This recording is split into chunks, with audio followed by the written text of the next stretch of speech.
अस्सलाम वालेकुम रीडर्स, कैसे हैं आप सब। Welcome to audio novel book. ठीक है, आप लोगों ने हमारा चैनल सब्सक्राइब करके 1K कंप्लीट कर दिया, थैंक यू सो मच। उसके साथ ही हम नावल क्यों नहीं अपलोड कर रहे हैं ना, दूसरे चैनल पे हमने 6 डेज से कुछ भी अपलोड किया और इधर भी हमें 1 दिन हो गया है, तो इसकी वजह हमारी तबीयत ख़राबी है। प्लीज़ हमारे लिए दुआ करें। और इसके साथ ही दिया ज़हरा नावल्स की जो 42 एपिसोड थी वो भी हमने रीड आउट नहीं की, सॉरी। तो सारा मसला यही है कि हमारी तबीयत ख़राब है। प्लीज़ हमारे लिए दुआ कीजिएगा कि हम आप लोगों तक जल्द से जल्द इस तरह नावल की वीडियो पहुंचा दे रहे हैं। Okay, welcome to our channels. चलें स्टार्ट लेते हैं। 13 सितमगिरी पार्ट 5 आई थिंक अपने रीड आउट करना है बाय बिहा। सजदों में गिरने से पहले इन लोगों को गले लगाएं जो आपकी वजह से असियत में मुब्तला हैं। दिल आज़ारियाँ माफ़ नहीं होती। वो उठकर इसके पीछे आया जो ऐसे ही बेड पर बैठी थी। वो नरमी से वो कदम उठाता इसके पास आया और इसे फिर से अपने साथ लगा लिया था।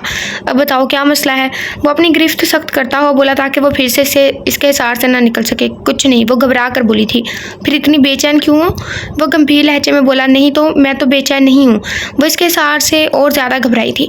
पर मुझे तो लग रहा है। इसकी आवाज़ सुनकर भारी लहजे में बोला, थक गई हूँ। वो बोझल लहजा लिए बोली, किससे। ज़िंदगी से, इस दुनिया से, खोखले रिश्तों से, इन लोगों से, सबसे बढ़कर खुद से, अपने इन सगे रिश्तों से जिन्होंने मुझे वहाँ आजमाया जहाँ मुझे इनकी सबसे ज़्यादा ज़रूरत थी। सबने मेरी उम्मीद और मान को तोड़ा, जैसे मैं कोई बेजान शय हूँ। इन सब में आप भी थे। आपने भी मेरी उम्मीद और मान को तोड़ा है। पता है, ये सब मुझे इतना तकलीफ लगता है जैसे ज़िंदगी को मौत आ गई हो, फिर भी सांसें चल रही हूँ। मैं अपनी ज़िंदगी से ही थक गई हूँ। वो इसके आगोश में पुरसुकून नहीं थी। अगर मैं इस थकन को समेट लूँ तो वो इसको इस तरह नहीं देख सकता था। नहीं, वो और वहशत ज़दा होती पीछे हटी थी और भाग कर रूम से निकली थी, जबकि पीछे बैठे रुशनान ने गुस्से से बेड पर मुक्का मारा था। यार, ये फाइल सबमिट करवा देना, मैंने आज 10 बजे निकलना है। वो रात को बनाई गई असाइनमेंट की प्रेजेंटेशन फुरकान ज़िया के हवाले करते हुए बोला था। क्यों, खैर तो है, आज बड़ा चमक धमक रहा है। वो उसकी जाज़ब शख्सियत को देखता हुआ हंसता हुआ बोला था, यार हाँ यार, शनाल के कॉलेज में मीटिंग है, वो अटेंड करनी है। वो इसको जवाब देते हुए बोला था। वो सारी रात इसे देखता रहा। वो ऐसी की ऐसी बेचैन थी, इसे सुकून नहीं मिल रहा था। इसके चेहरे पर कुछ निशानात देखकर वो चौंका था। ओके, कोई बात नहीं, बस टेंशन ना ले और ना इस बेचारी को दे। आराम से आ और जा। कई लॉन्ग ड्राइव पर भी ले जा भाभी को। फुरकान ने मायने की तेजी से कहता फाइल लेता चला गया था, जबकि वो भी शनाल के कॉलेज की तरफ निकला था। 9:30 तो इधर ही हो गए थे। हसनाल की आंख खुली तो 9 बज रहे थे। वो जल्दी से उठा। इसने 10 बजे निकलना था। रात वाली थकन गायब थी। अब इसके लहजे में एक नया आज़म था। वो उठा था जब इसकी नज़र मिनाल पर पड़ी थी। वो जो बेड ग्राउंड से टेक लगाए बैठी सोई हुई थी। मिनाल, इसने बाजू से पकड़कर हल्का सा झंझोड़ा था। सीधी होकर सो जाओ। इसकी सारी रात की बेरामी का सोचकर इसे उठाया था। वो इसके झंझोड़ने से हल्की सी आंखें खोलती, इसे देखती, फिर से सीधी होकर अपने ऊपर कंफर्टर ओढ़ चुकी थी, जबकि वो अपने बालों में हाथ फेरता उठा था और फ्रेश होने चल दिया था। थोड़ी देर बाद जब फ्रेश होकर आया तो ड्रेसिंग टेबल के सामने खड़ा होकर बालों में कंघी की और लैपटॉप उठाने लगा। अब कहाँ जा रहे हो। वो इसकी खटपट करती आवाज़ से उठ बैठी और इस सवाल किया था, काम पे। वो नरमी से जवाब देकर निकलने लगा। आज मैं तुम्हें कहीं नहीं जाने दूंगी। 5 दिन बाद घर आए हो और 5 घंटे सोकर फिर से निकल चले। वो उठकर इसके सामने आई और इसे बाजू से पकड़ कर जाने से रोका। यार, आज कसम से काम पेंडिंग पर पड़ा हुआ है, बस आज जाने दे। कल रात को घर ही आना है। क्या, कल रात को। अब तो तुम बिल्कुल भी नहीं निकल सकते। आज दुनिया इधर से उधर हो जाए, आज मैं तुम्हें नहीं जाने दूंगी। वो ये कहती डोर से लगकर खड़ी हो गई थी और हाथ फैला ली। हसनाल जो परेशान सा हो गया था कि अब इसको किसी भी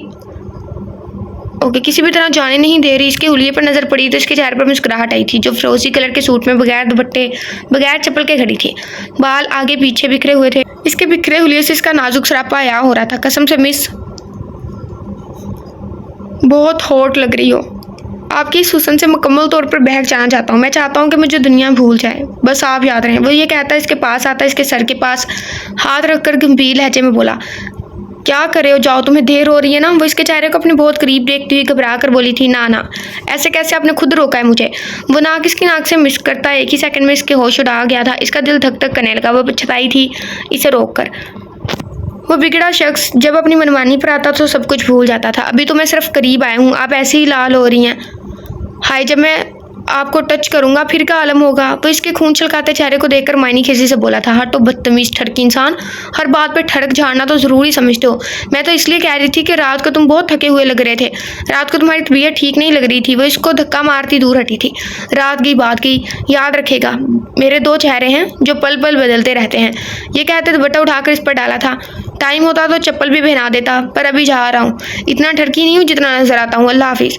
इसके माथे पर कीदत भरा लिमिस छोड़ता, बैग अपने कंधों पर डालता, इसको साकी छोड़ता निकल गया था, जबकि वो धक धक करता दिल और लाल चेहरा लिए बेड पर बैठी थी। वो नहीं जानती थी कि वो एक माहर, ये पता नहीं इधर क्या लिखा है, कबाड़िया का क्या मतलब होता है? खिलाड़ी होता है जो पुरानी चीज़ों के बदले में नए दिल को धड़काना जानता था।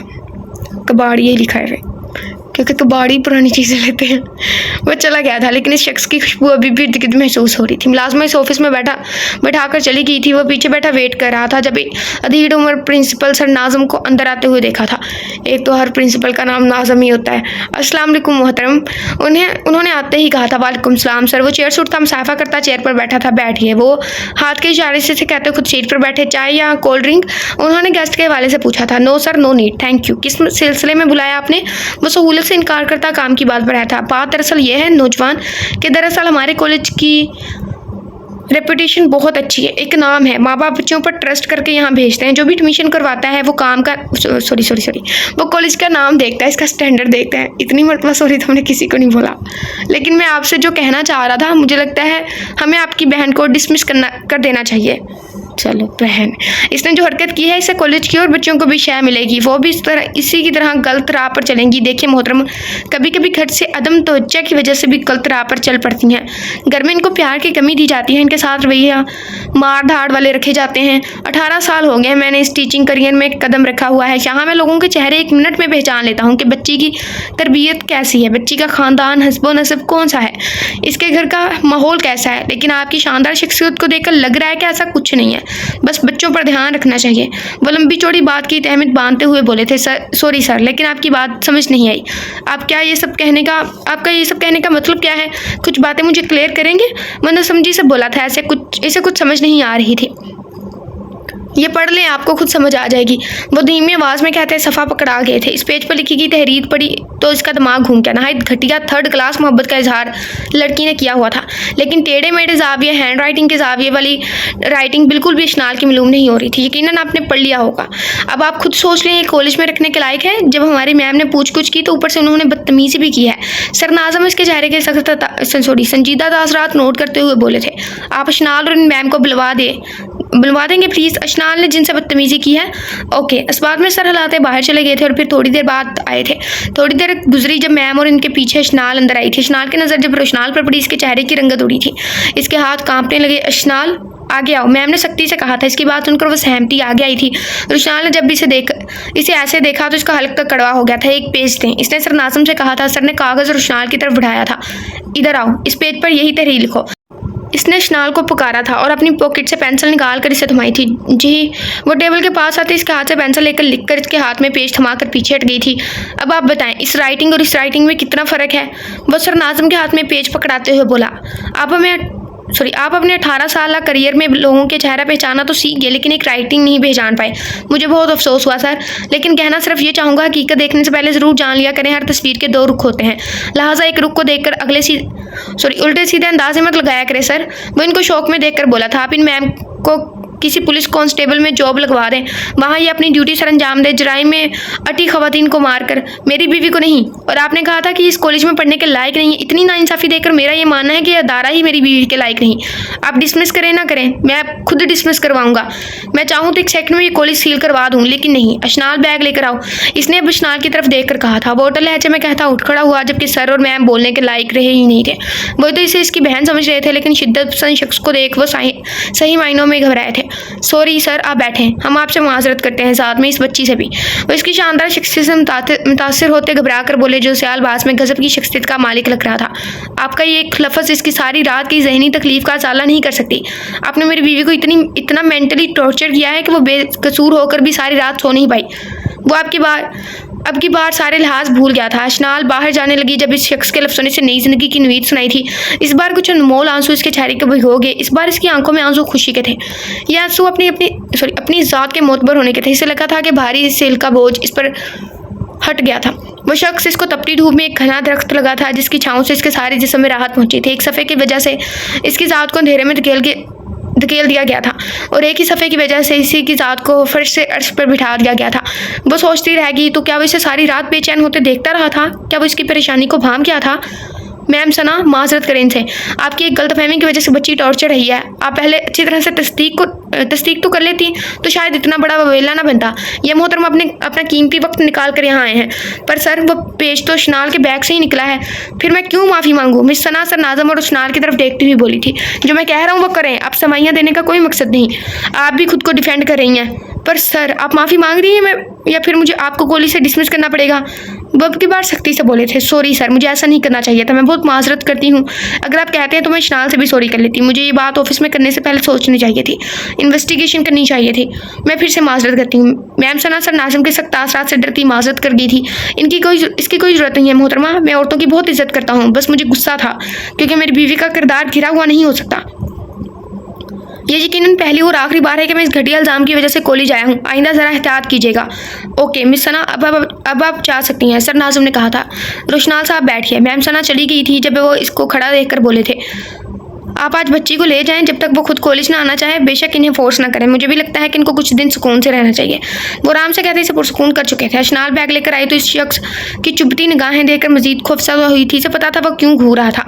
वो समझ गई थी कि वो इसके इतने फोर्स करने पर भी ना बता पाई थी, लेकिन वो इसके होने वाली शदीद रिएक्शन से अनजान थी। इसकी आंखों के तासरात बता रहे थे कि सितमगर को इस पर बहुत गुस्सा है।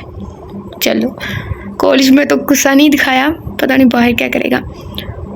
वो जब से कॉलेज से आई थी तब से वो सितमगर खामोश था। वो तब से रूम में बंद था। रोशनाल प्लीज़ डोर ओपन करें। पहले भी वो नॉक करके गई थी, इसने 2 दिन बार नॉक किया था, आपकी बार वो सिसक पड़ी थी।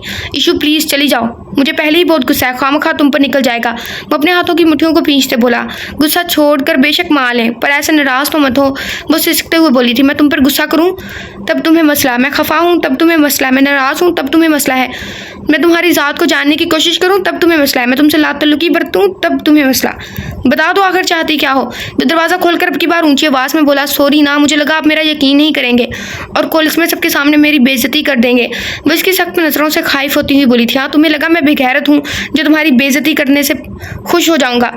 इसकी रोई हुई आंखों को देखता वो मजीद बोला, अच्छा ना, मैं फिर से सॉरी करती हूँ। वो इसके गुस्से को कम करने के लिए बोली थी, इस बारे में बाद में बात होगी, रात को शायद देर हो जाए, मैं फ़िलहाल ऑफिस जा रहा हूँ, तुम सो जाओ। सारी रात तुम नहीं सोई, वो संजीदगी से कहता बिना इसकी तरफ देखे निकल गया था, जबकि वो इसको खफा होते देखकर नमनाक आंखों से ओझल होता देख रही थी। मीनू बच्चे, हसनाल आया था घर। वो आगाजान को रात का खाना देने आई थी। जब उन्होंने इससे पूछा, जी आगाजान आए थे, इसने नज़रें झुकाकर जवाब दिया था। वो आगाजान के सामने इसको इज्जत देते हुए बोली थी, मुझे मिलकर क्यों नहीं गया? वो तो ईद का चांद ही हो गया है, पहले तो 1 मिनट भी नहीं रह सकता था। सुबह से फ़ोन किए जा रहा हूँ लेकिन वो है कि उठा ही नहीं रहा। मुझे इसकी तरफ से बहुत परेशानी होती जा रही है। अभी तो इस लड़की को परवाह ही नहीं है। आगाजान वो ठीक थे, इनकी रात को तबीयत ख़राब थी लेकिन सुबह तो वो चले गए थे। अगर हसनाल इस वक्त यहाँ होता तो इसके इतने इज्जत देने पर गश खाकर गिर पड़ता। आगाजान, मैं आपको हसनाल के मुतालिक एक बात बताने आई हूँ। प्लीज़ ये बात मम्मा को बिल्कुल भी पता नहीं चलनी चाहिए कि मैंने आपको बताई है। वो इनके कमज़ोर नहीं हाथों में लेते हुए राजदारी से बोली थी, मैं पागल नज़र आता हूँ? मुझे पता है इसकी फितरत का। नहीं, बात बताओ। वो रंजीदा हुए थे। आगाजान, अम्मी जो प्लाट हसनाल के नाम लगा रहे हैं, इनको आप पे बहुत गुस्सा है। आई थिंक आगाजान जो प्लाट लगा रहे हैं, वो इस प्लाट की वजह से हसनाल को मारने के मंसूबे बनाए बैठी हैं। वो हसनाल को नुकसान पहुंचाने की भरपूर कोशिश कर रही हैं। वह धीमी आवाज़ में बोली कि कुछ सुन ना ले। तुम्हें किसने बताया है? वो हकीकी मायनों में परेशान हुए थे लेकिन पहले तस्दीक करना चाहिए। हसनाल को लेकर मामा और मेरी बहुत ज़्यादा बहस हुई है। मैंने बस इन्हें ये कहा कि मैं और आगाजान हसनाल को वापस लेकर आएंगे तो वो इस बात से खफा हो गई। उन्होंने मुझे वाज़ेह अल्फाज में कहा था कि वो हसनाल को जान से मार देंगी। आगाजान, आप कुछ करें ना, अम्मी ज़िद की बहुत पकी हैं। वो अब हसनाल को नुकसान पहुँचाने के लिए आखिरी हद तक जाएंगी। मैं कल भी आपके रूम में आई थी लेकिन आपके हाई ब्लड प्रेशर की वजह से नहीं बता सकी। खाला मुझे बात करने का मौका ही नहीं दे रही, बताया तो मुझे देखकर ही मुंह मोड़ लेते हैं। इनको कैसे बताएं? वो तो खुद भी हसनाल के दुश्मन समझे बैठे हैं। मीनू पुत्र, इस वक्त तुम नफरत में आगे ना बढ़ती तो कोई तुम्हें कुछ भी ना कहता, लेकिन ये अहमियत तुमने खुद गंवाई है अपने हाथों से। मैं खुद तुम्हारी खाला और ताया के आगे डट जाता, लेकिन जो काम तुमने किया है बहुत गलत किया है। तो हमीना और सगीर भले तुमसे जितनी मोहब्बत करते थे लेकिन कि अपनी औलादों के आगे तुम्हारी अहमियत सिफर है। ये इन दोनों की बात नहीं है, पूरे माशरे में ये आम बात है। अपनी औलाद के लिए इंसान खुदगर्ज होता है। वो रोशनाल और रोशनाल के साथ जो किया, रोशनाल अपनी जिद की वजह से घर नहीं आ रहा। सगीर इस बात पर परेशान है, तो जो बात क्या करें, इनको दिल पर मत लिया करो, बस इनकी बातें सह लिया करो। वो इसे नसीहत दे रहे थे और दिलासा भी। आगा जान कसम से मुझे नहीं पता था कि मेरे गलत कदम की वजह से आप और सगीर ताया इतने गुस्से में आ जाएंगे। मैं तो बस रोशनाल को रोशनाल की नज़रों से गिराना चाहती थी। वो जिस तरह रोशनाल से क्लोज थी, मुझे लगा रोशनाल शादी के बाद भी इसी को अहमियत देगा, इसलिए वो खुद मैंने इसे पकड़ाया था। वो इस रात की हरकत में कुछ हद तक गलती मम्मा की भी थी। मैं वाकई खुदगर्ज हूँ आगा जान। मैंने रोशनाल को सबकी नज़रों में गिराने की कोशिश की थी, लेकिन आगा जान इसका रुतबा बुलंद हो गया। मैं इस हरकत की वजह से खुद की नज़रों में गिर गई, घर वालों की नज़रों से गिर गई, और सबसे बढ़कर अपने अल्लाह की नज़रों से गिर गई।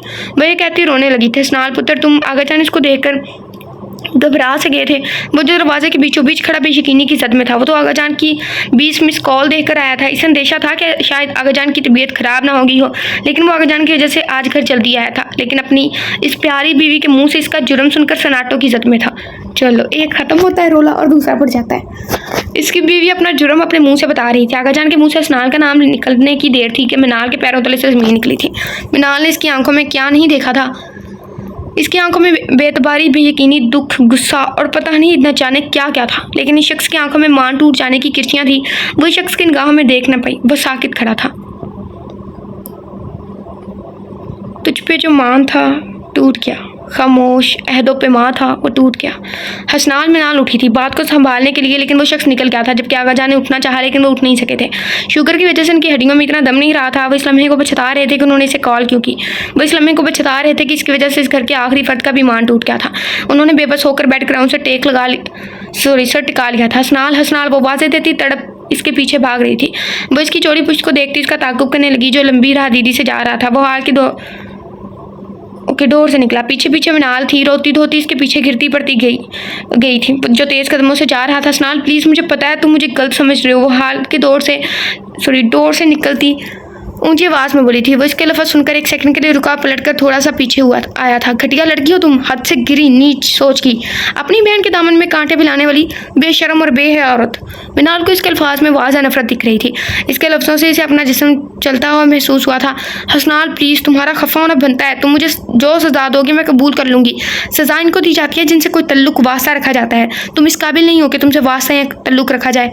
बस एक कागज़ी रिश्ता रह गया है, इसमें से जो खसारा किया है तुमने मेरा, इस खसारे का पाई हिसाब लेकर छोड़ूंगा। हसनाल प्लीज़, तुमने कहा था कि तुम मुझसे मोहब्बत करने लगे हो और मुझे कभी नहीं छोड़ोगे। वह इसकी तरफ बढ़ते हुए गम से बोली थी। तब फिर मुझ पर, मेरी सोच पर, इस घड़ी पर, जिस वक्त ये पाकीज़ा जज्बे तुम जैसी खबीस लड़की पर लुटाए, शर्म आ रही है मुझे खुद पर।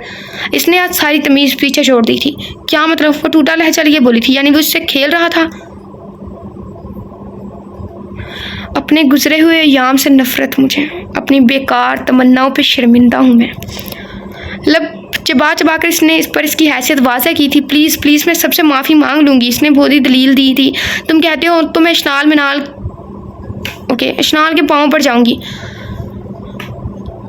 शाम को जितना भी मीठा दूध पिलाऊं वो ढसता ज़रूर है। तुमने इस लड़की को ढसा जो तुम्हारी मोहब्बत में मुझसे लड़ पड़ती थी। वो तुम्हें आप ही कहती ना थकती थी। इससे तो ना ढसती, कुछ तो ख्याल कर लेती। वो बोल कर रुका, फिर शुरू हो गया था। एक रात का रोग होगा, फिर कल से मैं भूल जाऊँगा तुम हो कौन। मैं जिस रफ्तार से बंदे को आसमान पर लेकर जाता हूँ, इसी दुगनी रफ्तार में इसको ज़मीन पर भी दे मारता हूँ। मुझ पर अपनी असलियत खोलने का शुक्रिया। इसे मिनाल से नफरत नहीं, घिन आ रही थी। वो बहुत कूल नेचर का था। इस मासूम का चेहरा जल्दी से इसकी निगाहों में घुमा। इस मासूम का खसारा देकर इसका दिल कर रहा था कि वो इसे जिंदा ज़मीन में गाड़ दे। वो फिर से जाने लगा था। सनाल प्लीज़, अभी तुम गुस्से में हो। इसको जाते देखकर इसके पीछे भागी और इसे बाजू से पकड़ा था। खबरदार, अपने इन पलीद हाथों से छुआ भी।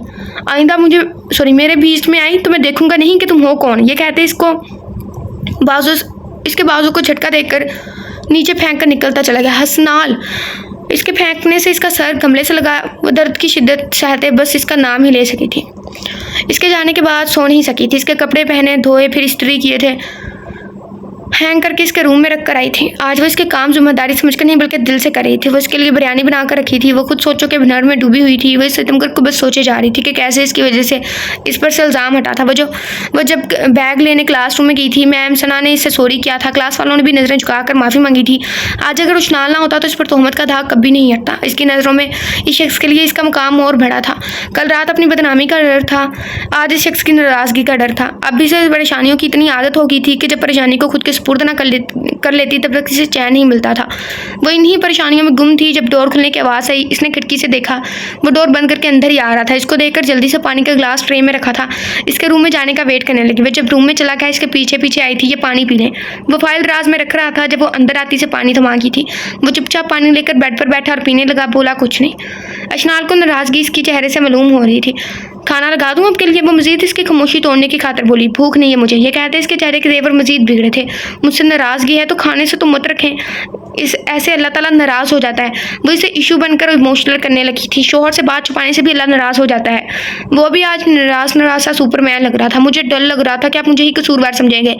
ज़्यादा भाषण मत दो, खाना लगाओ, मैं आ रहा हूँ, रुशनाल ने अब की बार गुस्से से कहा था। ओके, ये कहकर वो चली गई थी जबकि रुशनाल भी फ्रेश होने चल दिया था। वो किचन में आया तो वो टेबल पर गुमसुम सी बैठी हुई थी। इसे देखकर उठ खड़ी हुई थी। वो बैठा तो वो इसे सर्व करने लगी थी। बैठकर मेरे साथ खाओ, खामा खा के चौंचले ना किया करो। जी। वो भी चेयर पर बैठ गई थी। प्लेट में खाना डालकर इसके सामने रखा। अब रो क्यों रही हो? अब क्या कह दिया मैंने? इसके चेहरे पर निगाह पड़ी तो उसकी आंखों से आंसू देखकर वो जिद हुआ था। नहीं, रो तो नहीं रही, आंखों से पानी आ रहा था। इसने अपनी आंखों से पानी साफ करते इसे मुतमईन किया था। सोई थी दिन को? इसकी आंखों के निचले किनारे सूजे देखकर अब की बार रुशनाल ने तफ्तीश ज़दा सा लहजे में पूछा था। वो अशनाल इसे कोई बात बन ही नहीं पा रही थी। हाँ या ना में जवाब चाहिए।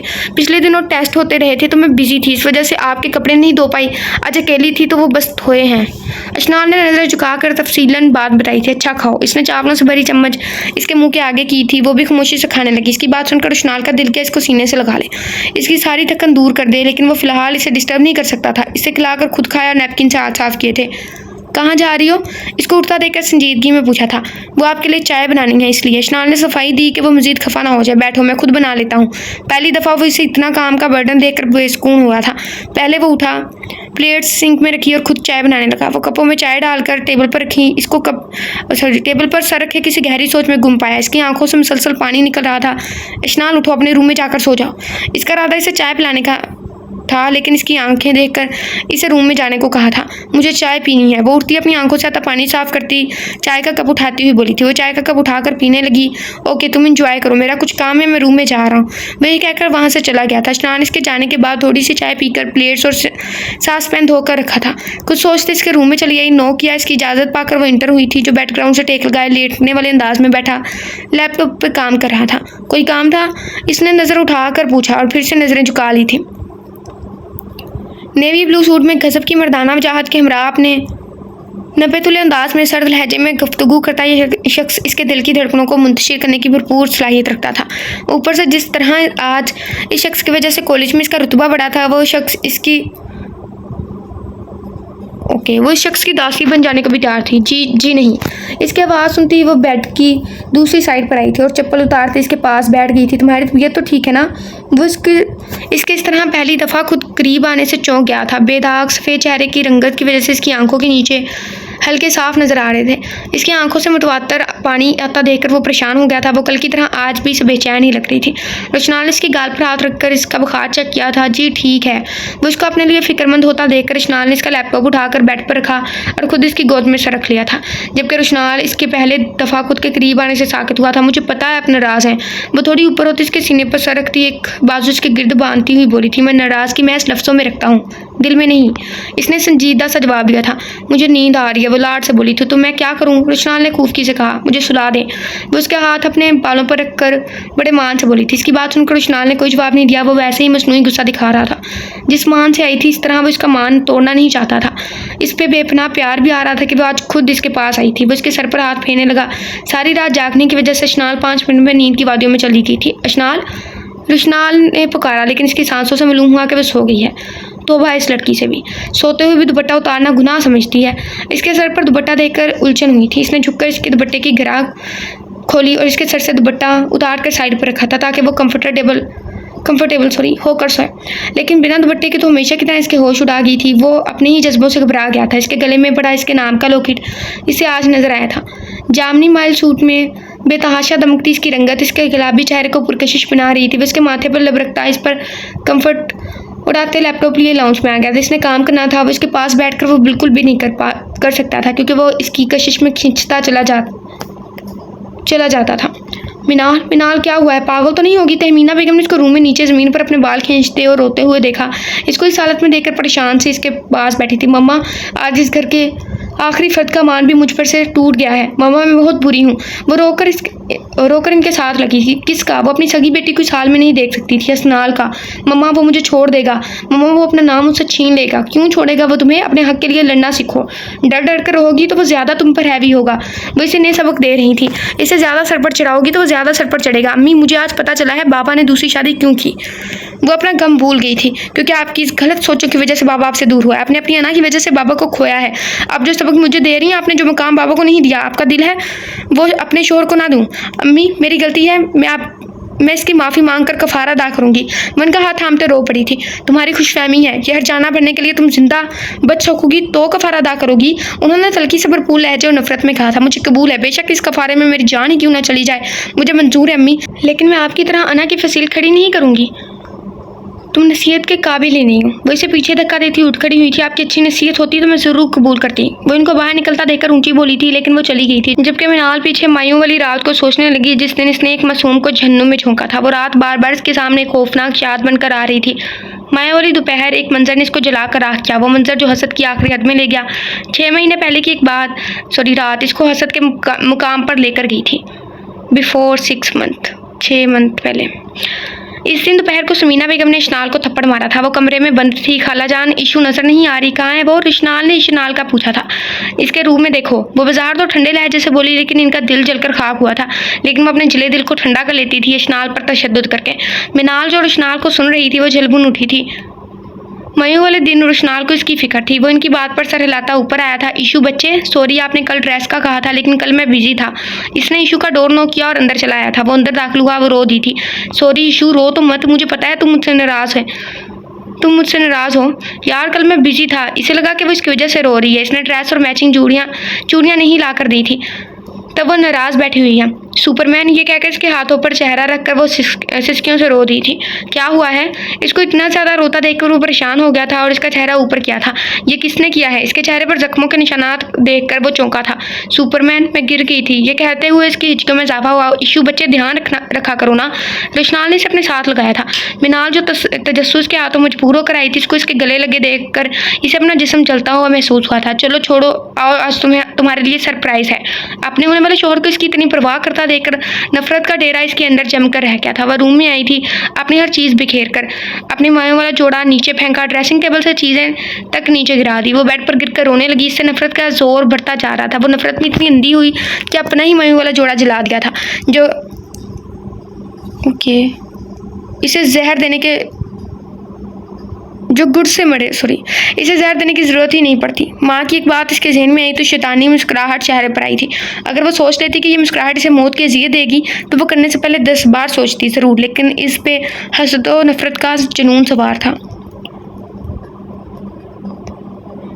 आप वो जो ब्लू कलर की मैक्सी लेकर आ रही थी, वो हैंग कर रही थी। यूनिक स्टाइल की मैक्सी देखकर मिनाल का दिल किया इसे छीन ले मैक्सी। अशनाल इसको अपने रूम में देखकर हैरान हो गई थी। क्यों गुड़िया, मैं यहाँ नहीं आ सकती? गर्ज के नशे में चूर मिनाल के लहजे में खुद ब खुद मिठास भरी। बस 27 से इसकी मैक्सी देखने लग पड़ी थी। नहीं आपी, ऐसी बात नहीं। दरअसल आप इस तरह पहले आई कभी नहीं ना। अशनाल ने बाजार तो हैरानगी कम की थी, लेकिन इसका अचानक से कमरे में आना और इसका प्यार भरा अंदाज देखकर मिनाल कश्मकश में मुब्तला हो गई थी। आज मैं तुमसे माफ़ी मांगने आई हूँ। दरअसल अब मेरी शादी होने वाली है। मैं नहीं चाहती कि मेरी बहन, मेरी गुड़िया मेरी खुशियों में शामिल ना हो। वो इसके बेड पर बैठती धीरे से बोली थी। मैं सारे इख्तलाफात खत्म करने आई हूँ। मिनाल ने पहला पत्ता फेंका था।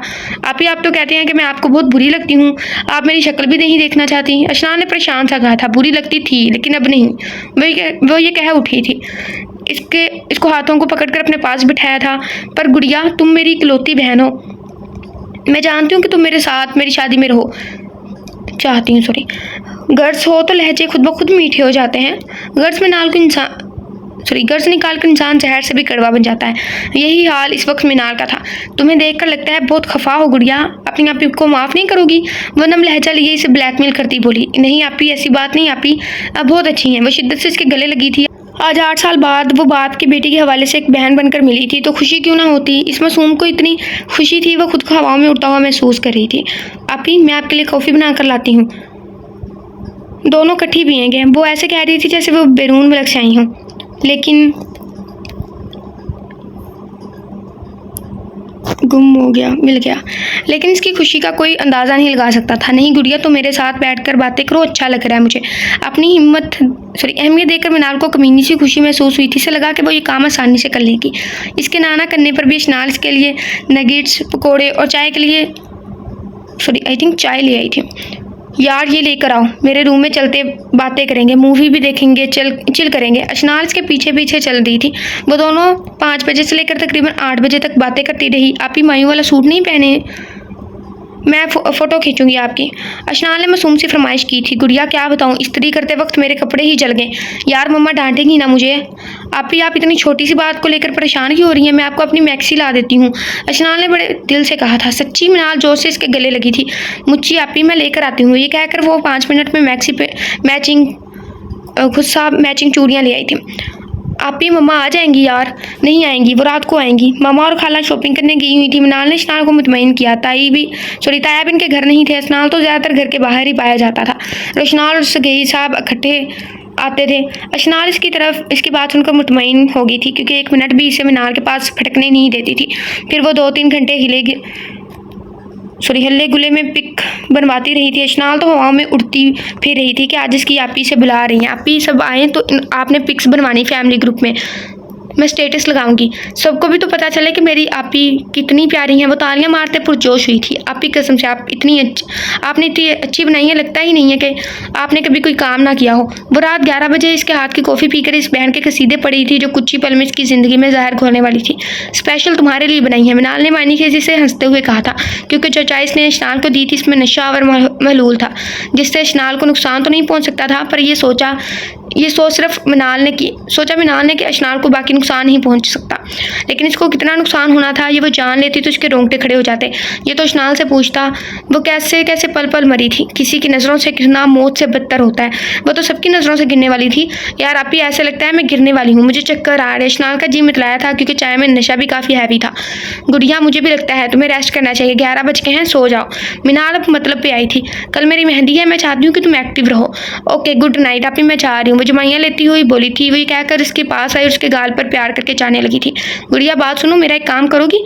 मेरी रिक्वेस्ट समझ कर। वो जब मुड़ी तो मिनाल ने इसे पुकारा था, आप हुक्म करें, मेरी जान भी हाजिर। वो फरमाबरदारी से बोली थी। गुड़िया यार कैसे बताऊँ, रुशनाल मुझसे नाराज़ है, बहुत सख्त वाले। यार मैं मना कर थक गई हूँ, लेकिन वो नहीं मान रहे। तुम इन्हें मेरी चीज़ इमानत समझ कर लौटा दोगी? मैं इन्हें खुद बना लेती इनके कमरे में जाकर, लेकिन मेरा इनके सामने जाना मना है, क्योंकि आज मायूं है ना। वो बातों को तोल तोल कर बोल रही थी। मुझे पता है तुम्हारे सुपरमैन तुम्हारी कोई बात रद्द नहीं करेंगे, वो तुम्हारी बात कभी नहीं टालते। वो इसे कभी मुकम्मल तौर पर इंसियत के जाल में फंसा रही थी, क्योंकि कहते हैं मतलब जहाँ तक साथ वहाँ तक।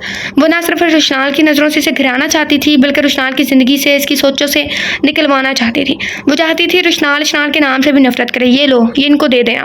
वो दराज से कुरियर पैक लिफाफा निकाल कर इसे थमाते हुए और साथ में एक फूल दिया था। वह इसके पास बेड पर बैठी थी। आप ही सच में आपको रुशनाल भाई की नाराज़गी की कितनी फिक्र है ना। वो इसके हाथ में फूल और वाइट लिफाफा जिसमें पिंक रोज बने हुए थे, जो लेटर टाइप था, वो इसके हाथों में देखते हुए बोली थी। यार क्या करूं, बस शादी होने वाली है, मैं चाहती हूँ वो मुझसे शादी वाले दिन मुंह ना फैलाएं। आप एम ही परेशान हो रही है। मैं सुपरमैन को इतना टाइट करूंगी कि वो ना सिर्फ आपसे राजी होंगे, बल्कि कान पकड़कर सॉरी भी करेंगे। अपनी गुड़िया पे यकीन रखें। वो मासूम इस खुद गर्ज को यकीन दिला रही थी, जो इसको स्याहियों में धकेलने जा रही थी। अच्छा आप ही मैं ये देकर चलूँगी, मुझे खुद चक्कर आ रहे हैं, ऐसा लगता है नींद से बुरा हाल है। पहले तो ऐसा कभी नहीं हुआ है। वो बेड से उठती अपने चकराते सर को लिए बोली थी, क्योंकि पहले तुम जल्दी सो जाती हो ना। मिनाल हंसी थी। ओके आप ही गुड नाइट, सुबह आऊँगी मैं आपके पास। वही कहकर निकलने लगी थी। अशनाल ज़मीर की मलामत देखकर एक लम्हे इसका दिल किया कि रोक दे इसे, लेकिन फिर अपने मकसद में कामयाबी को मुकम्मल करीब आता देखकर वो अंधी हो गई थी। वो अपनी बहन की शिकस्ता चाल नहीं देख सकी जो इसकी वजह से हो रही थी, पर वो तो गर्ज के नशे में चूर अंधी हो गई थी। सुपरमैन में आ जाओ। वो अशनाल का डोर नॉक करते इसके कमरे में आई थी। आ जाओ। वो लैपटॉप पर काम करता मसरूफ इजाज़त देते हुए बोला। इशू बच्चे तुम इतनी रात को, तो ये तो ठीक थी। वो परेशान हुआ था, क्योंकि वो पहले इस तरह कभी रूम में नहीं आई थी। वो उसके बंद होती आंखों में नोट कर चुका था। सुपरमैन मैं बिल्कुल ठीक हूँ। एक तो मैं थैंक यू बोलने आई थी, और दूसरा मैं आपसे काफ़ी लंबी बहस करने आई हूँ कि कोई आपको दीवानों की तरह चाहता है, मगर आपको अनमोल हीरे की कदर ही नहीं है। ये कहते हुए उसका लहजा लड़खड़ाया था, मगर वो खुद को संभाल रही थी, लेकिन नशा अब हल्का हल्का असर कर रहा था। इशू बच्चे किसकी बात कर रही हो, समझ नहीं आ रही। वो उसकी बात पे नासमझी से बोला, बताती हूँ, सब्र रखें। किसी की मोहब्बत का अंदाज़ा इतना शदीद है कि आप पहले तो शौक में चले जाएंगे। वो हल्के से मजाक करके इसे सस्पेंस में डाल रही थी, लेकिन वो ये नहीं जानती थी कि कुछ ही इसकी ज़िंदगी का ही मजाक बनने वाला है। इशू बच्चे दिखा भी दो। वो इसके दुपट्टे में छुपे हाथों को देख कर बोला था, ओके वेट, दिखाती हूँ, सब्र, बट कुछ सब्र करें। एक तो आप बेसब्रे बहुत हैं। सुपरमैन, ये आप पढ़ लें, मैं चाह रही हूँ। वो उठी थी। सुपरमैन, इसे लगता है मैं गिरने वाली हूँ, ऐसे लगता है, सॉरी। कुछ टूटे फूटे लफ्ज़ इसके मुंह से गिरे। इशू बच्चे वो इसे पहले तो चकराते देखता रहा, जो पहले अब ज़मीन पर गिरी हुई थी।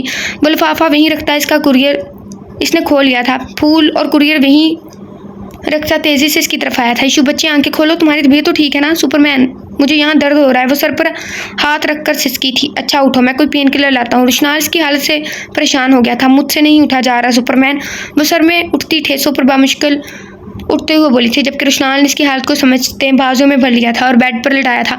इसका दुपट्टा फर्श पर गिर गया था। अशनाल, लेकिन इसकी तरफ से कोई रिस्पॉन्स नहीं पाया। इसकी खराब हालत देखकर ये तक कबूल किया कि आधी रात होगी, लोग इस पर शक भी कर सकते हैं। इशू बच्चे ये कहकर इस पर पानी के छींटे फेंके थे ताकि इसे होश आ जाए। सुपरमैन, इसको अपने ऊपर झुके देखकर वो कंफ्यूज हो गई थी। तुम ठीक तो हो ना? वो ये कहते रुशनाल ने हाथ इसके गाल पर रखे थे। जी। रुशनाल सगीर साहब धाड़े थे, जबकि रुशनाल दरवाजे में खड़े बाबा को देखकर एकदम से उठा था। अशनाल डर के उठ खड़ी हुई थी। इसके सर पर दुपट्टा भी नहीं था। घटिया इंसान सगीर अशनाल का दुपट्टा फर्श में देखकर गुस्से में आ गया था। बाबा, वो अशनाल की तबीयत। सगीर साहब ने पूरी शिद्दत से अशनाल को मारा था। झूठे बेगैरत बदकिरदार सानी, अपनी इज्जत पर डाका डालते शर्म नहीं आई? हमारे सामने तो इसको बच्चे का राग लापना नहीं छोड़ते। अगर इतना ही हवस का शौक था तो किसी कोठे पर चले जाते। रुशनाल, जिस पर इसके प्यारे बाबा ने पहली दफ़ा हाथ उठाया था, इसके अल्फाज से इसका दिल चीर के थे। वह शौक रह गए जब खाला अम्मी हसनाल और आगे जान को दरवाजे में देखा था। मिनाल यार प्लीज़, तुम तो मेरा यकीन करो। देखो ना बाबा गलत समझ रहे हैं। वो इसकी तरफ आया था। क्या यकीन करेंगे? तुम जैसे घटिया इंसान का इस बेचारी की मायूं है आज, और तुम इसको बाहों में लिए बैठे हो। वो यकीन करे। अब की बार आगे जान धाड़े थे। बाबा, वो इनकी तरफ आया जो बेड पर से वो लिफाफा निकाल कर कागज़ में से कुछ पढ़े थे। साथ साथ इनकी रंगत बदलती जा रही थी। सफ़े के मतन में अशनाल की मोहब्बत रकम तहरीर थी। मैं नहीं जानती सुपरमैन, मैं आपसे कितनी मोहब्बत करती हूँ। मुझे लगता है आप भी मुझसे मोहब्बत करते हैं, तभी मेरी हर बात का ख्याल रखते हैं, मेरे हर चीज़ का ख्याल रखते हैं, तभी मिनाल आपी पे मुझे फोकियत देते हैं। पता है, आप जब मेरे करीब आते हैं, मेरे दिल आपकी तरफ खुद ब खुद खींचता चला जाता है। आपकी आंखों में मुझे अपने लिए मोहब्बत साफ नज़र आती है। मैं आपसे इतनी मोहब्बत करती हूँ, अगर आप ना मिले तो मैं मिनाल को मार डालूंगी या खुद मर जाऊँगी। कहते हैं मोहब्बत और जंग में सब जायज़ है। अगर मुझे हद से गुजरना भी पड़े तो मैं गुजर जाऊँगी। और अशनाल को सबने ज़बरदस्ती मेरे पल्ले में बांध दिया है। वो मुझे जहर लगता है। सगीर साहब ने बुलंद आवाज़ में पढ़ा था। ये लफ्ज़ सुनकर सबके चेहरे तारीख पड़े थे, जबकि समीना बेगम ये सुनकर जल पड़ी थी। बेशर्म आस्तीन का सांप निकली। हमारे सामने बड़े भाई के ड्रामे करती रही, और ये भी इशू करते ना थकता था। सबको घरों से निकाल कर रलियाँ बनाई जा रही हैं।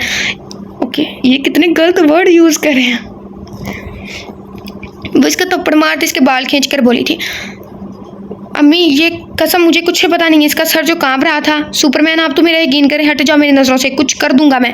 वो इनसे खुद को बचाकर रुशनाल के पास आई थी। रुशनाल को भी सख्त देखकर आंसू इसकी आंखों से निकल पड़े। बाबा जान मेरा यकीन करें। रुशनाल सगीर साहब के पास आया था। क्या यकीन करूँ? तुमने मुझे आंखें मिलाने के काबिल नहीं छोड़ा। रात 12 बजे तुम्हारे कमरे में इस हालत में क्या करी है? बुराई तुम में है, वो तो बच्ची है, खराबी इसी में नहीं मेरा अपना बेटे से वर्गला रहा है। इनके लहजे में तलखी भरी हुई थी। मिनाल इतना हंगामा देकर शर्मिंदा हो रही थी। वो तो बस रुशनाल को रुशनाल की नज़रों से गिराना चाहती थी, लेकिन यहाँ तो रुशनाल ही सबकी नज़रों से गिर गया। रुशनाल के चेहरे के जख्म देखकर ज़मीन में धंसती जा रही थी। हसनाल, किसी कारी को कॉल करो जल्दी। सगीर साहब ने तलख लहजे में कहा। बाबा, अब भी हसनाल का मान टूटा था, वो सदमे में था, फिर भी अपने लहजे पर कंट्रोल करता बोला। हसनाल फ़ोन कर उठाया बाहर निकल गया। हसनाल और रुशनाल का अभी निकाह होगा, ये मेरा आखिरी फैसला है। बाबा, आप ये नहीं कर सकते, मेरी बारात है परसों। बाबा कुछ तो ख्याल करें। ख्याल तुमने किया था? आधी रात की मासूम बच्ची की पाकीज़गी खराब कर रहे हो। क्यों ना निकाह कर दूँ मैं तुम्हारा? खुश हो जाओ, तुम्हारी दिली ख्वाहिश पूरी कर रहा हूँ। नहीं बाबा, मैं ऐसी घटिया लड़की से बिल्कुल भी शादी नहीं कर सकता। ये मेरा भी आखिरी फैसला है, मैं मिनाल से शादी करूंगा। वो ये कहकर निकला था। फिर मेरा मरा हुआ मुंह देख लेना। उन्होंने पीछे से धारते हुए भड़ास निकाली थी। ये आखिरी वार होता है बड़ों की तरफ से, आखिरी लफाज इमोशनल ब्लैकमेलिंग के, मेरा मरा हुआ मुंह देखना। और यहाँ पे बस पिघल जाते हैं लोग। बाबा वो भी यकीनी से देखने लगा। आप इस घटिया लड़की के लिए अपने बेटे को सबकी नज़रों में घिरा रहे हैं। वो अशनान की तरफ इशारा करते हुए कहने लगा था, घटिया वो नहीं, तुम खुद दो। अगर मुझे ज़िंदा देखना चाहते हो तो अभी और इसी वक्त निकाह कर लो, नहीं तो मैं खुद को मार लूँगा। वैसे इमोशनल ब्लैकमेल कर रहे थे। ठीक है, मुझे मंजूर है, वो दिल पर पत्थर बांधते हुए हारे लहजे में बोला था, जबकि मीनाल को बाजी उल्टती महसूस हो रही थी। अब वक्त ऐसा आ गया था कि आगा जान मेरी बेटी का क्या कसूर है जो इस मासूम को सज़ा मिल रही है। इस बदकिरदार लड़की की वजह से इसकी सेज को उजाड़ कर ये लड़का खुद तो खुशियां हासिल कर लेगा, लेकिन मैं ऐसे होने नहीं दूंगी। वो फिर से चिपट कर पड़ी थी इशनाल पर। इशनाल की रंगत इनके तसादम पर उड़ी थी। वो रहम तलब नज़रों से इशनाल की तरफ देखने लगी थी, लेकिन इशनाल इसे सख्त नज़रों से घूरता रहा था। इसका बस नहीं चल रहा था कि इसका गला दबा दे। बाबा के इस पर से एतबार उठ गया था। फिर वो किसी को एतबार दिलाकर क्या करता। आगा जान मैं मीनाल से शादी करूंगा। वैसे मुझे आला किरदार वाली लड़की से शादी करनी थी, ना कि किसी गिरे किरदार वाली से। वो सर्द लहजे में बोलता इशनाल की रूह को ताड़ ताड़ कर गया था। वो तो अपनी आइडियल आपी को देख रही थी जिसने इसके देखने से नजरें चुरा ली थी। फिर 1 घंटे में सगीर साहब की बेतबारी की वजह से रुशनान निकाह करके घर से निकल गया। इसके बाद रुशनान ने इशनाल की ज़िंदगी बाप की बेतबारी की वजह से ख़राब की थी। ओके जी। रुशनाल ऑफिस से वापस आया तो उसे बुलंद आवाज़ में पुकारा था। जी। वो आज पोछा लगा रही थी क्योंकि कॉलेज वालों ने वीक रिलैक्स दी थी। घर वाले घिसे रंग के कपड़े पहने वो सफाई कर रही थी। रुशनाल ने से गौर से देखा जो नुमाज स्टाइल दुपट्टे में अपने आप से बेनियाज काम कर रही थी। दुपट्टा ढीला होने की वजह से बालों की चंद 12 नटें इसके पेशानी पर गर्दिश कर रही थी। रुशनाल हाकम वक्त इसके हुस्न को सराय बगैर न रह सका, क्योंकि वो इस बिखरे हुलिया में भी इसे चारों शाने चित करने का हौसला रखती थी। इसके दिल ने यह तस्लीम कर लिया कि फूल कचरे के ढेर पर भी लगा हो ना तो फूल फूल ही रहता है। वाह। वैसे कीचड़ आना आई थिंक, या कचरे, जो भी लिखा है। इधर कचरे लिखा है, अगर कीचड़ लिखती तो ज़्यादा अच्छा लगना था।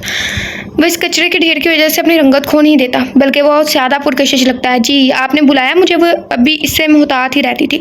झिझक अब इसकी ज़ात का हिस्सा बन चुकी थी। वो शख्स इन दिनों में भी कितनी न जाने बार तलब हुआ था वो जान चुकी थी। इसके सामने खड़ा ये शानदार बंदा इसका सुपरमैन तो है, पर पहले वाला नहीं। वो इसकी बेबाक नज़रें अपने ऊपर देख कर काँप रही थी, जो उसे पोर देख रहा था। ये तुम्हारे लिए कॉलेज के शूज़ लाया था और कुछ ड्रेस वगैरह, चेक कर लो। इसकी क्या ज़रूरत थी, मेरे पास शूज़ पड़े हुए थे, काफ़ी एक्सपेंसिव ड्रेस भी हैं। हाँ, शूज़ तो तुम्हारे सुबह रोज़ ही देखता हूँ और तुम्हारे काफ़ी एक्सपेंसिव ड्रेस भी देख रहा हूँ। वो इसके घिसे रंग वाले कपड़ों पर चोट करते हुए बोला था। हरी अब मेरे कमरे में आओ, शूज़ पहन कर दिखाओ, तुम्हारे साइज़ के तो है ना। जी बस आ रही हूँ, बस ये पोछा रखा हूँ। वो ये कहकर जाने लगी। कोई ज़रूरत नहीं है, जो मैं कह रहा हूँ वो करो, मेरी बातों की तो कोई अहमियत ही नहीं है। इधर आओ। वो गुस्से में आया था। जी बस आई। बस के पीछे पीछे रूम में आई थी। ये पहनकर चेक करो। रुशनान ने देखा तो इसकी आंखें चमकी थी, पर इसने इजहार दिल में ही रखा था। 2 जोड़े थे, दोनों बहुत ही अच्छे थे लग रहे थे। एक फुल वाइट था जबकि दूसरे में ब्लैक डिज़ाइंस थे। हद ही हो गई है, ये पहनो। ये कहता इसको हक तक खड़ा देखकर बाजू से पकड़कर बेड पर बिठाया था। बेटिए मैं इसमें लेसिस डाल दूँ, फिर पहन लेना। वो इस शानदार शख्स को खुद की केयर करता देख रही थी। इशनाल इसके हाथों की फुर्ती पर हैरान हुई, जिसने 1 मिनट में लेसिस डालकर शूज़ इसे दिए थे। इशनाल ने शूज़ पहन लिए थे, लेकिन इसे लेसिस बंद नहीं हो रहे थे। इशनाल इसे लेसिस बंद करते खुलता देखता रहा और फिर चेयर आगे करके बैठा और झुककर इसके लेसिस बंद करने लगा था। ये क्या कर रहे हैं आप? मैं खुद कर लेती हूँ प्लीज़। इतनी देर से मैं बाज़ार से नए शूज़ ले आता जितनी देर तुम इन्हें बंद करने में लगा रही हो, इसने रोटे लहजे में कहा था। इशनाल ने नज़रें बचा कर देखा। छोटी छोटी मगर घनी स्याह दाढ़ी, स्याह आंखें, चौड़े शाने, मजबूत तवाना, सरापी का मालिक मखसूस गुम हो गया है। स्याह लिबास, वो वजाहत और मर्दाना दिलकशी का बेमिसाल नमूना नज़र आ रहा था। इसमें तमकानत, जाज़बियत ऐसी थी कि इशनाल को लगा इस मगरूर शख्स पर गुरूर जचता था। वो गुरूर क्यों ना करता जब इतना तमकनात था इसके पास। इसको देखकर इसकी धड़कनें मुंतशिर हुई थी, इसके गाल तपने लगे थे। अब ठीक है, वो बांध कर उठा था, जबकि इसके चेहरे के बदलते रंगों और उसको शर्माता देखकर हैरान हुआ था। क्या हुआ है? वो हैरान होकर पूछ रहा था। वो कुछ नहीं। इशनाल इसके एक कदम से पूछने पर घबराई थी। शूज़ उतारो, वो ये ड्रेस चेंज करके आओ। वो इसके नाजुक सरापे को अपनी आंखों में उतारता बोला था। जी। वो शूज़ उतारती गुमसुम होकर बैठ गई थी। कपड़ों में भी तो मेरी हेल्प का तो नहीं अगर सोच रही हो तो बहुत अच्छी सोच है। वो इसे आंख फिंग कर गया था। आप इशनाल से बोला नहीं जा रहा था। यार इतनी मिस्टेक क्यों है? पहले ही हमारा गला इतना ख़राब लग रहा है, ऊपर से इतनी मिस्टेक, हमें वीडियो इतनी मरतबा कट करनी पड़ी है, फिर कहना है अटके पड़ी है, ऐसा कुछ भी। वो इसके इतने बेबाक लफ्ज़ पर काम कर रह गई थी। सदमे से इसे बोलना ही नहीं हो रहा था। वो शॉपर उठती वाशरूम में घुस गई थी ताकि वो शख्स ये कर ही ना दे। वो भी शख्स से कुछ भी तवक्का कर सकती थी, जबकि इसकी तेज़ी पर रुशनाल ने बामुश्किल कह के का गला घोंटा था। वो उसका वेट करने लगा, लेकिन आधा घंटा हो गया था, वो बाहर नहीं आ रही थी। ये तुम सिलाई करने तो नहीं बैठ गई? जल्दी आओ बाहर, वो तंजिया बोला था। नहीं, इसकी रूहानसी सी आवाज़ आई। वो अंदर बैठी काँप रही थी। पीछे से मैक्सी की जिप भी बंद हो रही थी। वो बार बार हाथ पीछे ले जाकर बंद करने की कोशिश करी थी। अब इधर आना था, मैक्सी की जिप बंद नहीं हो रही थी। इधर लिखा जिप ही बंद हो रही थी। ओके, लेकिन नहीं हो सका था। तुम डोर खोल रही हो या मैं अपने तरीके से खोलूं? इसने महज धमकी दी थी, जबकि इशनार इसकी धमकी पर काम कराएगी। वो दुपट्टा सेट करके बाहर निकली थी। क्लिक की आवाज़ से दरवाज़ा खुला तो इशनार बाहर मैक्सी के ऊपर दुपट्टा लपेटे बाहर निकली थी। इसे देखकर इशनार का हलक तक कड़वा हुआ फ्राक सी सारा चार्म ख़त्म लग रहा था, इसके घिसे पिटे दुपट्टे की वजह से। ये क्या मेलोड्रामा है? इतनी भी क्या शर्म? महरम हूँ तुम्हारा। वो चाराना अंदाज में इसके पास पहुंचा, दुपट्टा उतारना चाहा, क्योंकि इसे पूरी कहानी का तो पता नहीं था। प्लीज़ वो इसके इतने गुस्से और इसके एकदम से करीब होने पर बुखला कर बोलती पीछे हुई थी। क्या बकरियों की तरह मैं लगाई है? फिटिंग देखने दो मुझे। ये कहकर इस पर से खींचकर दुपट्टा उतार गया था। स्याह कलर के घुटनों तक आती मैक्सी, जिसमें सिल्वर का काम हुआ था। मैक्सी शानों से ढलकी इसके नाजुक कंधों और कमर को वाज़ा कर रही थी। वो एक लम्हे को अपने दिए गए जख्म देखने लगा, जो इसकी सफ़ेद रंगत होने की वजह से वाज़ा नज़र आ रहे थे। इसको अब इसकी समझ आ रही थी। वो बार बार मैक्सी को कंधों पर करती घबराती सी कवर कर रही थी। रुशनाल ने इससे कमर से पकड़कर अपनी तरफ किया था, जिस कोशिश में वो इसके मजबूत सीने से आ लगी थी। वो इसके कंधों पर हाथ रखता अपने घेरे में ले चुका था, इसे अपने इंतहाई करीब करते नाक इसकी नाक से मिस किया था। रुशनाल, वो घबरा कर कहती सुरख चेहरे से बोली थी। जी जाने रुशनाल, देख लो, रंग लिया तुम्हें अपने रंग में। वो मदहोश सा बोला था। हटे पीछे। वो मुंतशिर होती सांसों और लाल होते चेहरे से इसे धक्का देती हुई बोली। वो इसी को देख रहा था जिसकी मैक्सी कंधों से नीचे जा रही थी। ये देखकर रुशनाल ने झटके से इसे अपने करीब कर लिया था। अब इसको करीब करके मैक्सी इसके कंधों से ऊपर करके इसकी जिप जल्दी से बंद की थी। वो शॉपिंग बैग से हिजाब तरीके से इसे करवाया था। आई थिंक हिजाब लेते हैं। इसकी आंखों पर लिमिट्स छोड़कर इसके चेहरे को भी पिंस लगाकर कवर किया। हिजाब को भी पिंस लगाकर कवर किया था। चेहरे को कवर करना होता तो सारे मर्द औरतों के मुंह बंद ना कर देते। हम कहाँ जा रहे हैं? इसने रुशनाल से पूछा था। आज तुम्हें सरप्राइज़ देना है। वो ये कहकर इसका हाथ थाम कर जा चुका था। यार अम्मी, कसम से चाय ला दें, अभी आया हूँ। सर में शदीद किस्म का दर्द है। स्नान 9 बजे के करीब आया था। वो अम्मी को चाय का कहकर आया था। दरवाज़ा खुलता महसूस हुआ। वो आंखों से बिना बाजू हटाए हुए बोला था, बंद आंखों से, मगर जवाबन खामोशी तारी थी। इसके सराहने को हवा के झोंके की तरह बैठा था। साहब पर एक मनूस सा सहरदारी करते मुसव्वर कुन खुशबू और नरम गरम हथेली का लिमस इसे आंखें खोलने पर मजबूर कर गया था। इसकी नज़रें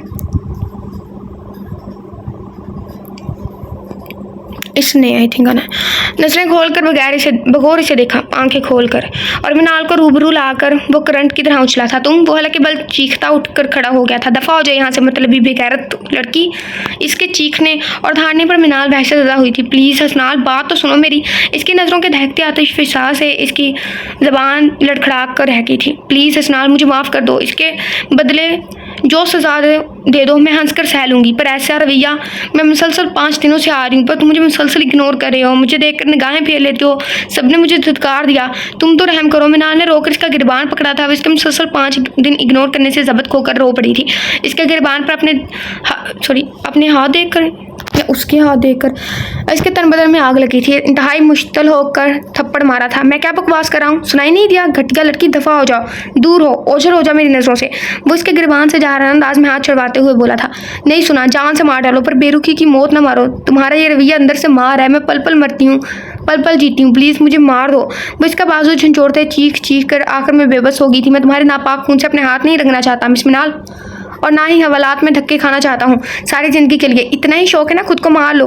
खुदकुशी भी है मौत के और भी 1000 तरीके हैं, कोई एक चुन लो। इंतहाई नफरत से कहता इसने मिनाल को हैरान कर डाला था। वो सकते में खड़ी आंखों में आंसू लिए इसे देखने लगी थी। तुमने बिल्कुल ठीक कहा हसनाल, तुम्हें मेरे नापाक हाथों से खुद को नहीं रंगना चाहिए, मुझे खुद ही कुछ करना चाहिए। वो पहले तो साकित रही, मगर जब बोली तो उसकी आवाज़ डूबी थी। लहजा, हतमीपन और कतियत लहजे में हतमीपन और कतियत उतर आई थी। वो आंखों के तासरात सख्त करती लहजे को बेहिस बनाती निकल गई थी, जबकि हसनाल इसको ऐसा निकलता देखकर चौंका था। इसे इसके रवैये से साफ लगा कि वो कुछ पुख्ता इरादा कर बैठी है। वो जिस रफ्तार से कमरे से निकली थी वो अंदाज बहुत खतरनाक भयानक था। वो जितना भी इसे नफरत करने लगा था, लेकिन वो उसकी आंखों की बुझी चोट और पीले पड़ते मजबूत तासरात को देखता इसके पीछे लपका था। वो चौंका। इसे महसूस हुआ कि वो कुछ ठान चुकी है। वो इसके पीछे भागा। वो कमरे से जिस अंदाज से निकली थी वो अंदाज बेहद खतरनाक था। वो ना चाहते हुए इसके पीछे लपका था। वो बाहर निकला जब वो किचन में दाखिल हुई थी, मगर जब तक वो लेना आई थिंक चाकू लेना चाह। छोड़ो, इसे पागल औरत। हसनाल के वासों ने काम करना छोड़ दिया था, जबकि मिनाल बिलक रही थी। छोड़ो, मुझे मर जाने दो। इसने 1000 कोशिशों के बावजूद छुरी छीननी चाहिए, लेकिन वो पीछे कर रही थी। इसने छुरी के पीछे से कुछ पकड़कर इसे खींचकर फेंकी थी। वो इससे छीनने के चक्कर में बस सीना पसीना हो गया था। आई थिंक इसकी नज़र इसके कट पर गई थी, जिससे खून फूटना इसके नीले लिबास को सुरख करता फर्श पर गिर रहा था। इसकी हालत से घबरा गया था। दुपट्टा फर्श पर पड़ा हुआ था, जो इसे छुरी खींचने की वजह से नीचे गिरा था। सुनहरी बिखरे लंबे बाल, अंदर को धंसी आंखें, नीला कई दिनों से पहना मैला लिबास, बेरौनक चेहरा, चप्पल पहने दुपट्टे से बेनियाज जख्मी कलाई। वो जहनी मरीज़ा लग रही थी। वो इसकी जहनी हालत पर बुखलाया था। मिनाल, समीना बेगम की आवाज़ आई तो इसने देखा जो मिनाल के रूम की तरफ जा रही थी, और वो समीना बेगम का तमाशा लगने से डर रहा था, जो बेटी के हालात देखकर सारे घर को डिस्टर्ब करती। वो इनके आदत को शुरू से जानता था। इनको तो बस लड़ाई करने का मौका चाहिए था। मेरे साथ चलो। इसे कलाई से घसीटता रूम में ले आया था, जो आंखें बंद किए झूल रही थी। अच्छी हरकतें करके तुम्हें लगता है तुम मुझे मुतवज्जा कर लो, तो ये भूल है तुम्हारी। वो ऊंचा बोलता इसका हाथ छोड़कर झाराना अंदाज पर बेड पर बिठाते हुए धाड़ा था।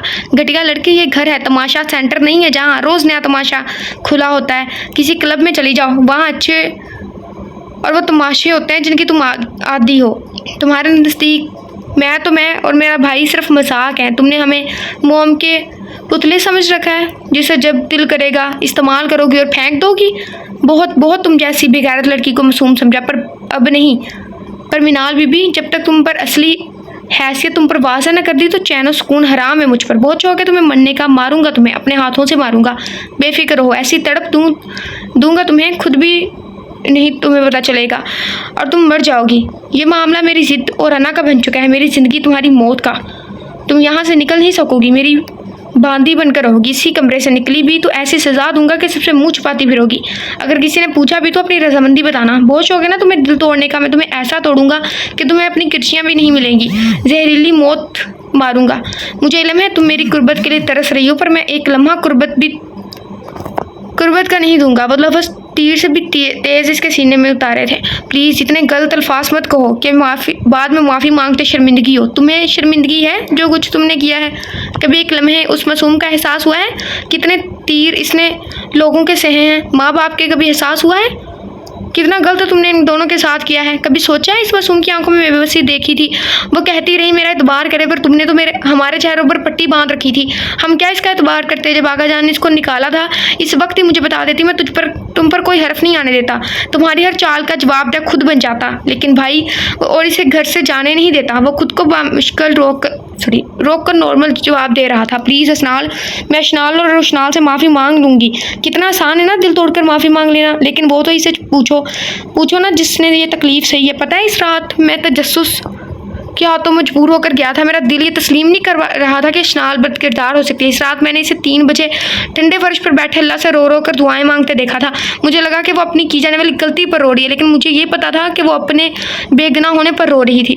तुम्हें इल्म भी है कि इस मासूम की बद्दुआ में तुम्हारे लिए कितनी बद्दुआएं होंगी? कभी सोचा है? लेकिन वो अजीम माँ की बेटी है, बद्दुआ कैसे दे सकती है?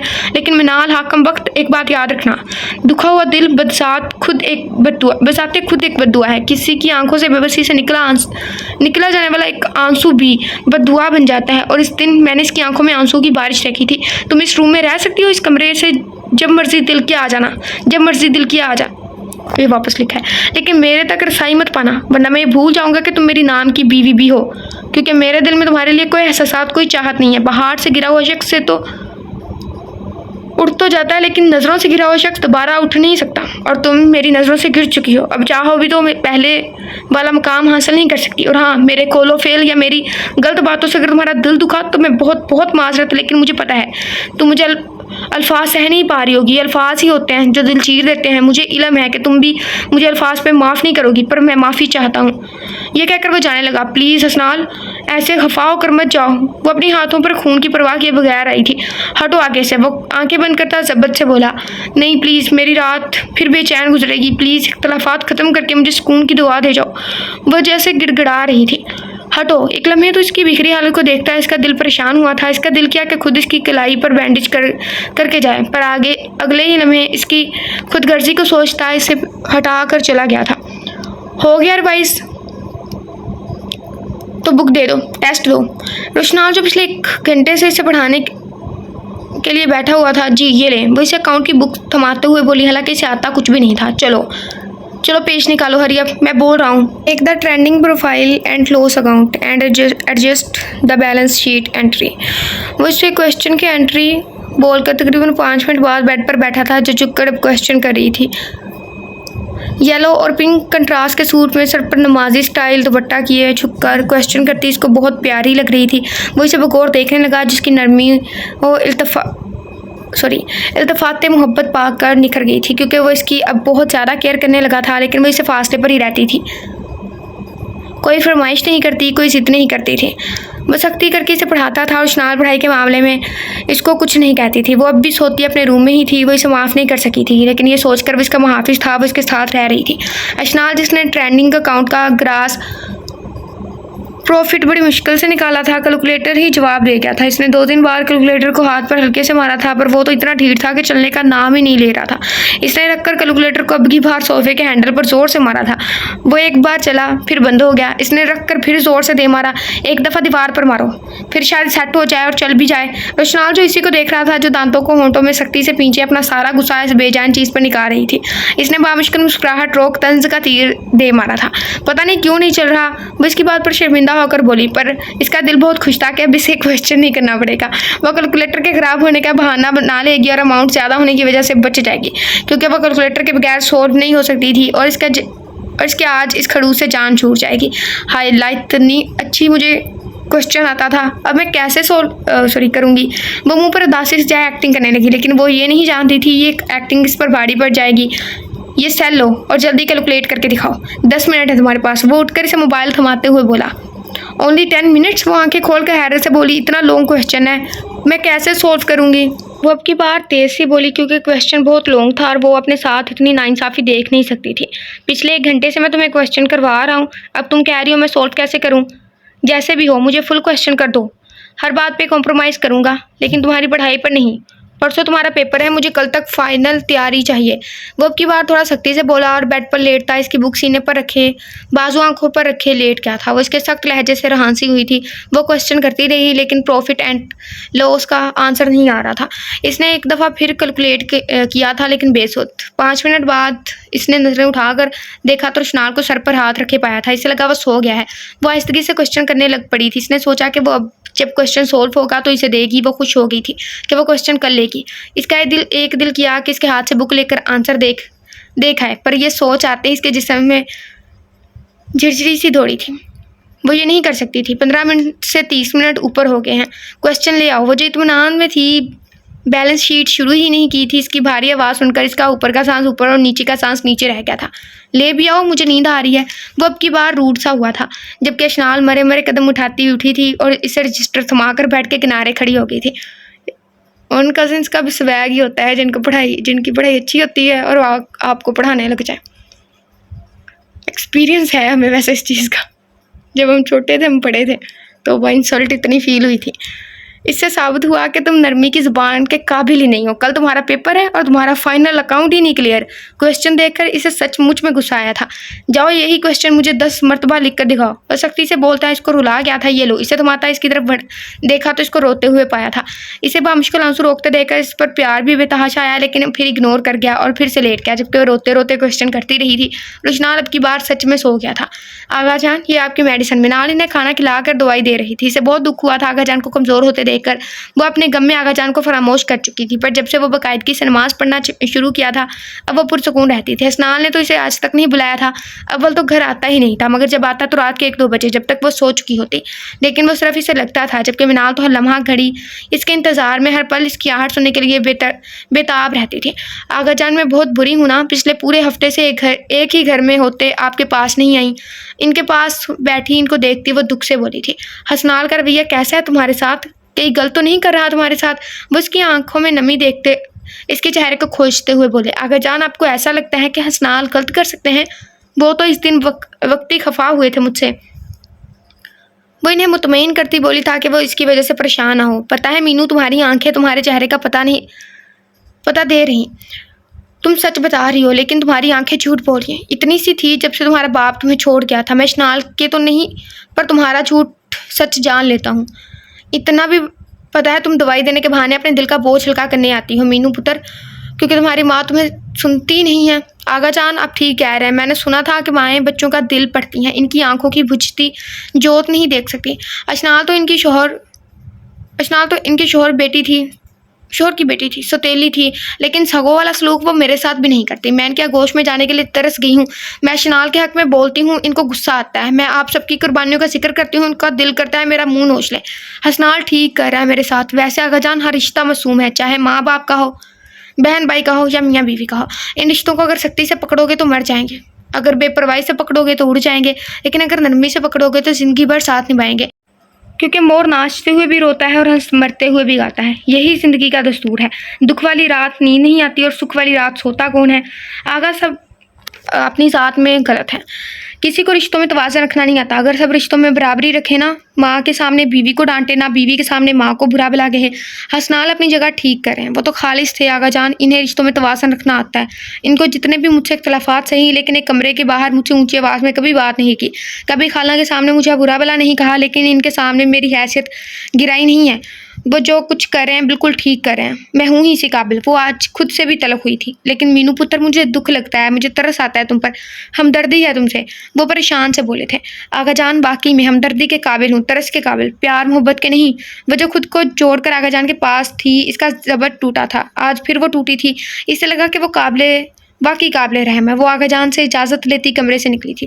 रोशनाल की आंख खुली तो वो उठ बैठा था। वो अभी तक बैठे काम कर रही थी। रात के 1 बज रहे थे, यानी वो 10 बजे से लेकर अब तक काम कर रही थी। कंधों से लटकता दुपट्टा, बाल निकले हुए, वो झुककर मुसलसल काम कर रही थी। रोशनाल को दुख लगा था कि वो अभी तक काम कर रही है। इसकी आंखों से पानी आ रहा था।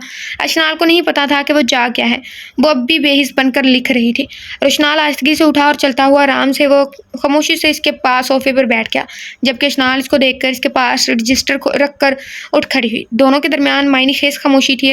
रोशनाल ने इसे उठता देखकर हाथ आगे बढ़ाकर तेजी से इसे अपनी गिरफ्त में लेकर अपनी पुरहिद्दत नाहों में लिया था और नरमी से थामे इसे अपने बेड पर लेकर आया था, जबकि रोशनाल का खफा और नरोठा और रोया सा लहजा, गरियाज़ारिया सी सुरख आंखें, एक तो 3 घंटे से बैठे रहने और हाथ के मुसलसल इस्तेमाल, इसकी कमर और टांगों में दर्द होने लग पड़ा था और ऊपर से शख्स की कुर्बत इसका दिल जला कर रखती थी। वह इसे फासले पर रहती थी, पर वो किस हद तक खुद को बचा कर रखती, जबकि इस सितमगर ने तो तय कर लिया था इसकी हिम्मत तोड़ने, इसे शिकस्त से 2-4 इसकी हिम्मतें तोड़ने का। वह इसे मुकम्मल बेबस कर देता था, जबकि रोशनाल इसे बेयकीनी से जज्ब होती देखकर मुस्कुराया था। खफा हो, इसके मध्यम गंभीर लहजे का एहसास की जज्बों से भरपूर आवाज़ और ना टूटने वाला दायरा अभी तक बना हुआ था। वह इसके जज्बों और आंचते 3 नज़रों से घबराई थी और इसका एहसास से निकलने के लिए मचली थी। मुझे छोड़ दें, नहीं बात करनी आपसे। वो बहुत ज़्यादा खफा थी।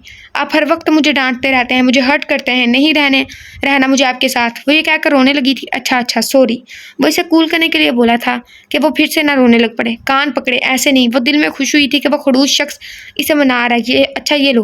वो इसके नरोठे लहजे को देखता हुआ इसके कान पकड़ कर बोला था। मेरे नहीं, अपने पकड़े। इसने सर पर हाथ मारकर इसकी हरकतों से आजिज़ होते हुए कहा। ओ अच्छा सॉरी, मुझे लगा कि तुम अपने पकड़ने का कह रही हो। वो अब की बार अपने पकड़ने का कह गई थी। इसकी गिरफ्त हल्की पाकर वो निकली और जाने के लिए उठी थी और फिर से अपने खोल में सिमटी थी। ये तो तय था कि वह शख्स की कुर्बत में कुछ नहीं रह सकती। किधर जा रही हो? इधर बैठ जाओ। अभी तक खफा हो, लगता है मेरी डांट से दिल दुखा है। वह इसके उतरे चेहरे को देखता नरमी से फिर से अपने पास बिठाते हुए बोला था। झिड़कियाँ देने वाला, धमकियाँ देने वाला, रोब जमाने वाला भूल चुका होता है कि वो भी इंसान है, इसे भी अपने जैसे इंसानों पर धमकियां और रौब जमाने पर कोई हक हासिल नहीं है। आपने दिल दुखाते वक्त, सख्त रवैया रखते वक्त कभी ये नहीं सोचा कि मेरा दिल भी है? आप कम से कम ये सोच लेते कि मैं आपकी इशू नहीं हूँ, पर आपकी जान से प्यारे चाचू की प्रिंसेस तो हूँ ना। आपने नफरत करते वक्त कभी ये नहीं सोचा कि मैं इंसान हूँ जिसका दिल दुखता है? कसम से आपके अल्फाज मेरी रूह पर छेद करते थे। शादी से एक दिन बाद भी मुझे आप पे पहला वाला सुपरमैन नजर आया। मुझे भूले भटके से भी याद नहीं पड़ता कि आपने मुझसे कभी भी नरमी से बात की हो। वो आज इसके सख्त लहजे पर तलब हुई थी। तुम सही कह रही हो, मैंने तुम पर जुल्म करते वक्त ये नहीं देखा कि तुम भी इंसान और तुम्हारा भी दिल है। और सच बताऊं, बाबा और खालामी और आगा जान की बेएतबारी के बाद इतना तलख हो गया था मैंने ये कभी सोचा ही नहीं कि तुम मेरे इशू हो। ये तक भूल गया कि मैंने खुद तुम्हें मोहब्बत की आबियारी से परवान चढ़ाया है। फिर तुम ही कैसे इतनी घटिया हरकत कर सकती हो? जिस दिन तुम्हें बुखार था फुरकान के घर जाने के बाद, उस रोज़ मैंने क्वेश्चन करवाया था और तुम्हारी राइटिंग देखी, और वो रात मेरे जहन के पर्दों में घूमी थी। मैंने इस रात वाली और तुम्हारी राइटिंग का मुवाजना किया। इस रात मैंने सोच लिया कि बाकी मैं तुम्हारा सुपरमैन बनने के काबिल नहीं था। लेकिन मेरा खुदा गवाह है, मैंने अपनी नफरत के दिनों में भी तुम्हारा बुरा नहीं चाहा। सच्ची बताऊं तो इस रात के बाद मैं अपने अंदर से तुम्हारा सुपरमैन तलाश कर रहा हूँ, पर वो मुझे नहीं मिला। तुम खुद सोचो, तुम्हारी ज़ात को बिखेरने के बाद मैं तुम्हारा सुपरमैन बन सकता हूँ? हरगिज़ नहीं। मैं तुमसे ना माफ़ी मांगी है और ना मांगूंगा, क्योंकि मैं खुद से शर्मिंदा हूँ। मैं पूरी कोशिश करूँगा कि तुम्हें तुम्हारा सुपरमैन वापस लौटाऊंगा। छोटी लड़की, मैं तुम्हारी ज़ात को समेटने की कोशिश करूँगा। ये कहकर वो इसकी जानिब झुका और इसकी नम आंखों पर अपना लिमिस छोड़ा था और इसे फासला बनाता लेट गया था। और आज की बात पे खफा हो तुम? तुम्हारा खफा होना बनता है, तुम्हारी शिकायत भी बजा है। वो इसे गहरी सांस लेते और हाथों से चेहरा साफ करते देखते हुए बोला था, मुझे आपसे शिकायत नहीं है। वो आपकी बात नजरें झुकाए बोली थी। वो शौक हो गई थी कि वो इसे सच पता भी है, फिर वो इसे सर्द क्यों रखता है, क्यों इसे अजियत देता है? अभी भी वो अपनी अना में गुम है। इसे गुस्सा आया था कि वो इसके बेकसूर होने के बाद भी तलख रहता था। क्यों इसकी ज़ात इतनी बेमोल हो गई थी, या वो अभी तक मिनाल को पसंद करता है?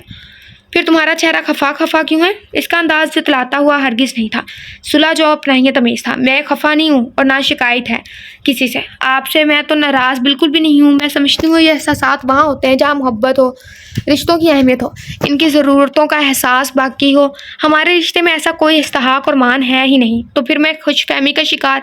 वैसे सच कहूँ, अब मुझे रवैये और लहजे तकलीफ़ नहीं देते। पहले मैं सोचती थी कि अच्छा इंसान इतनी जल्दी कैसे बदल जाता है। जब से आपकी ज़िंदगी में आई हूँ समझ आ गई है। ऐसा नहीं है इशनाल। इसकी बात सुनकर वो पहली बार घबराया था और हाथ बढ़ाकर इसे अपने ऊपर झुका लिया था। तुमने गलत सोचा है। मानता हूँ तुम्हारे साथ मान और इस्तेहाक का रिश्ता कायम नहीं हुआ, पर यूँ तो हो सकता है। आई थिंक मैं तुम्हारे साथ के चाह का ख्वाहिशमंद हूँ। आज मैं पूरी ईमानदारी से इतराफ़ करता हूँ, तुम बहुत अच्छी हो। तुम्हारी हमराही में मैं फ़ख्र महसूस करता हूँ। तुम बहुत ही पाकीज़ा हो। तुम्हारा किरदार हीरे से भी शफाफ है। तुम्हारे पाक किरदार की गवाही मैं खुद देता हूँ। तुम्हारा ये अंदाज़, तुम्हारे लहजे का ठहराव मुझे पल पल तुम्हारे करीब करता है। मैं तुमसे मोहब्बत नहीं करता, लेकिन तुम मेरी रग रग में बस चुकी हो। तुम आहिस्ता आहिस्ता पॉइज़न की तरह मुझ पर असर कर रही हो। वह इसके झुके सर को देख कर बोल रहा था। इसने हल्के से सर उठाया। इस पर हया के रंगों का बसेरा था। वो आसमानी रंग के सूट में गजब की मर्दानगी समेटे हुए था। इसके कुशादा चेहरे की तासरात नरम से थे, ऊपर से इसकी नरम गुफ्तगू। वो पिघल रही थी, पर वो पिघलना नहीं चाहती थी। अच्छा छोड़ो, नींद आ रही है तो सो जाओ। वो इसकी नींद से भरी आंखों को देखकर नरमी से अपने से कुछ फासले पर लिटा गया था। पर मुझे अपने रूम में सोना है। वो इसे अपनी तरफ तकता पाकर कन्फ्यूज सी बोली थी। ओके, कोई बात नहीं, उठो और अपने रूम में जाकर सो जा। शब खैर। वो इसका हाथ पकड़कर अपने लब वहाँ रखे और तुम्हारे पैर तक, आई थिंक पेपर तक आना है। मैं वेट कर रहा हूँ, इसके बाद तुम मेरे साथ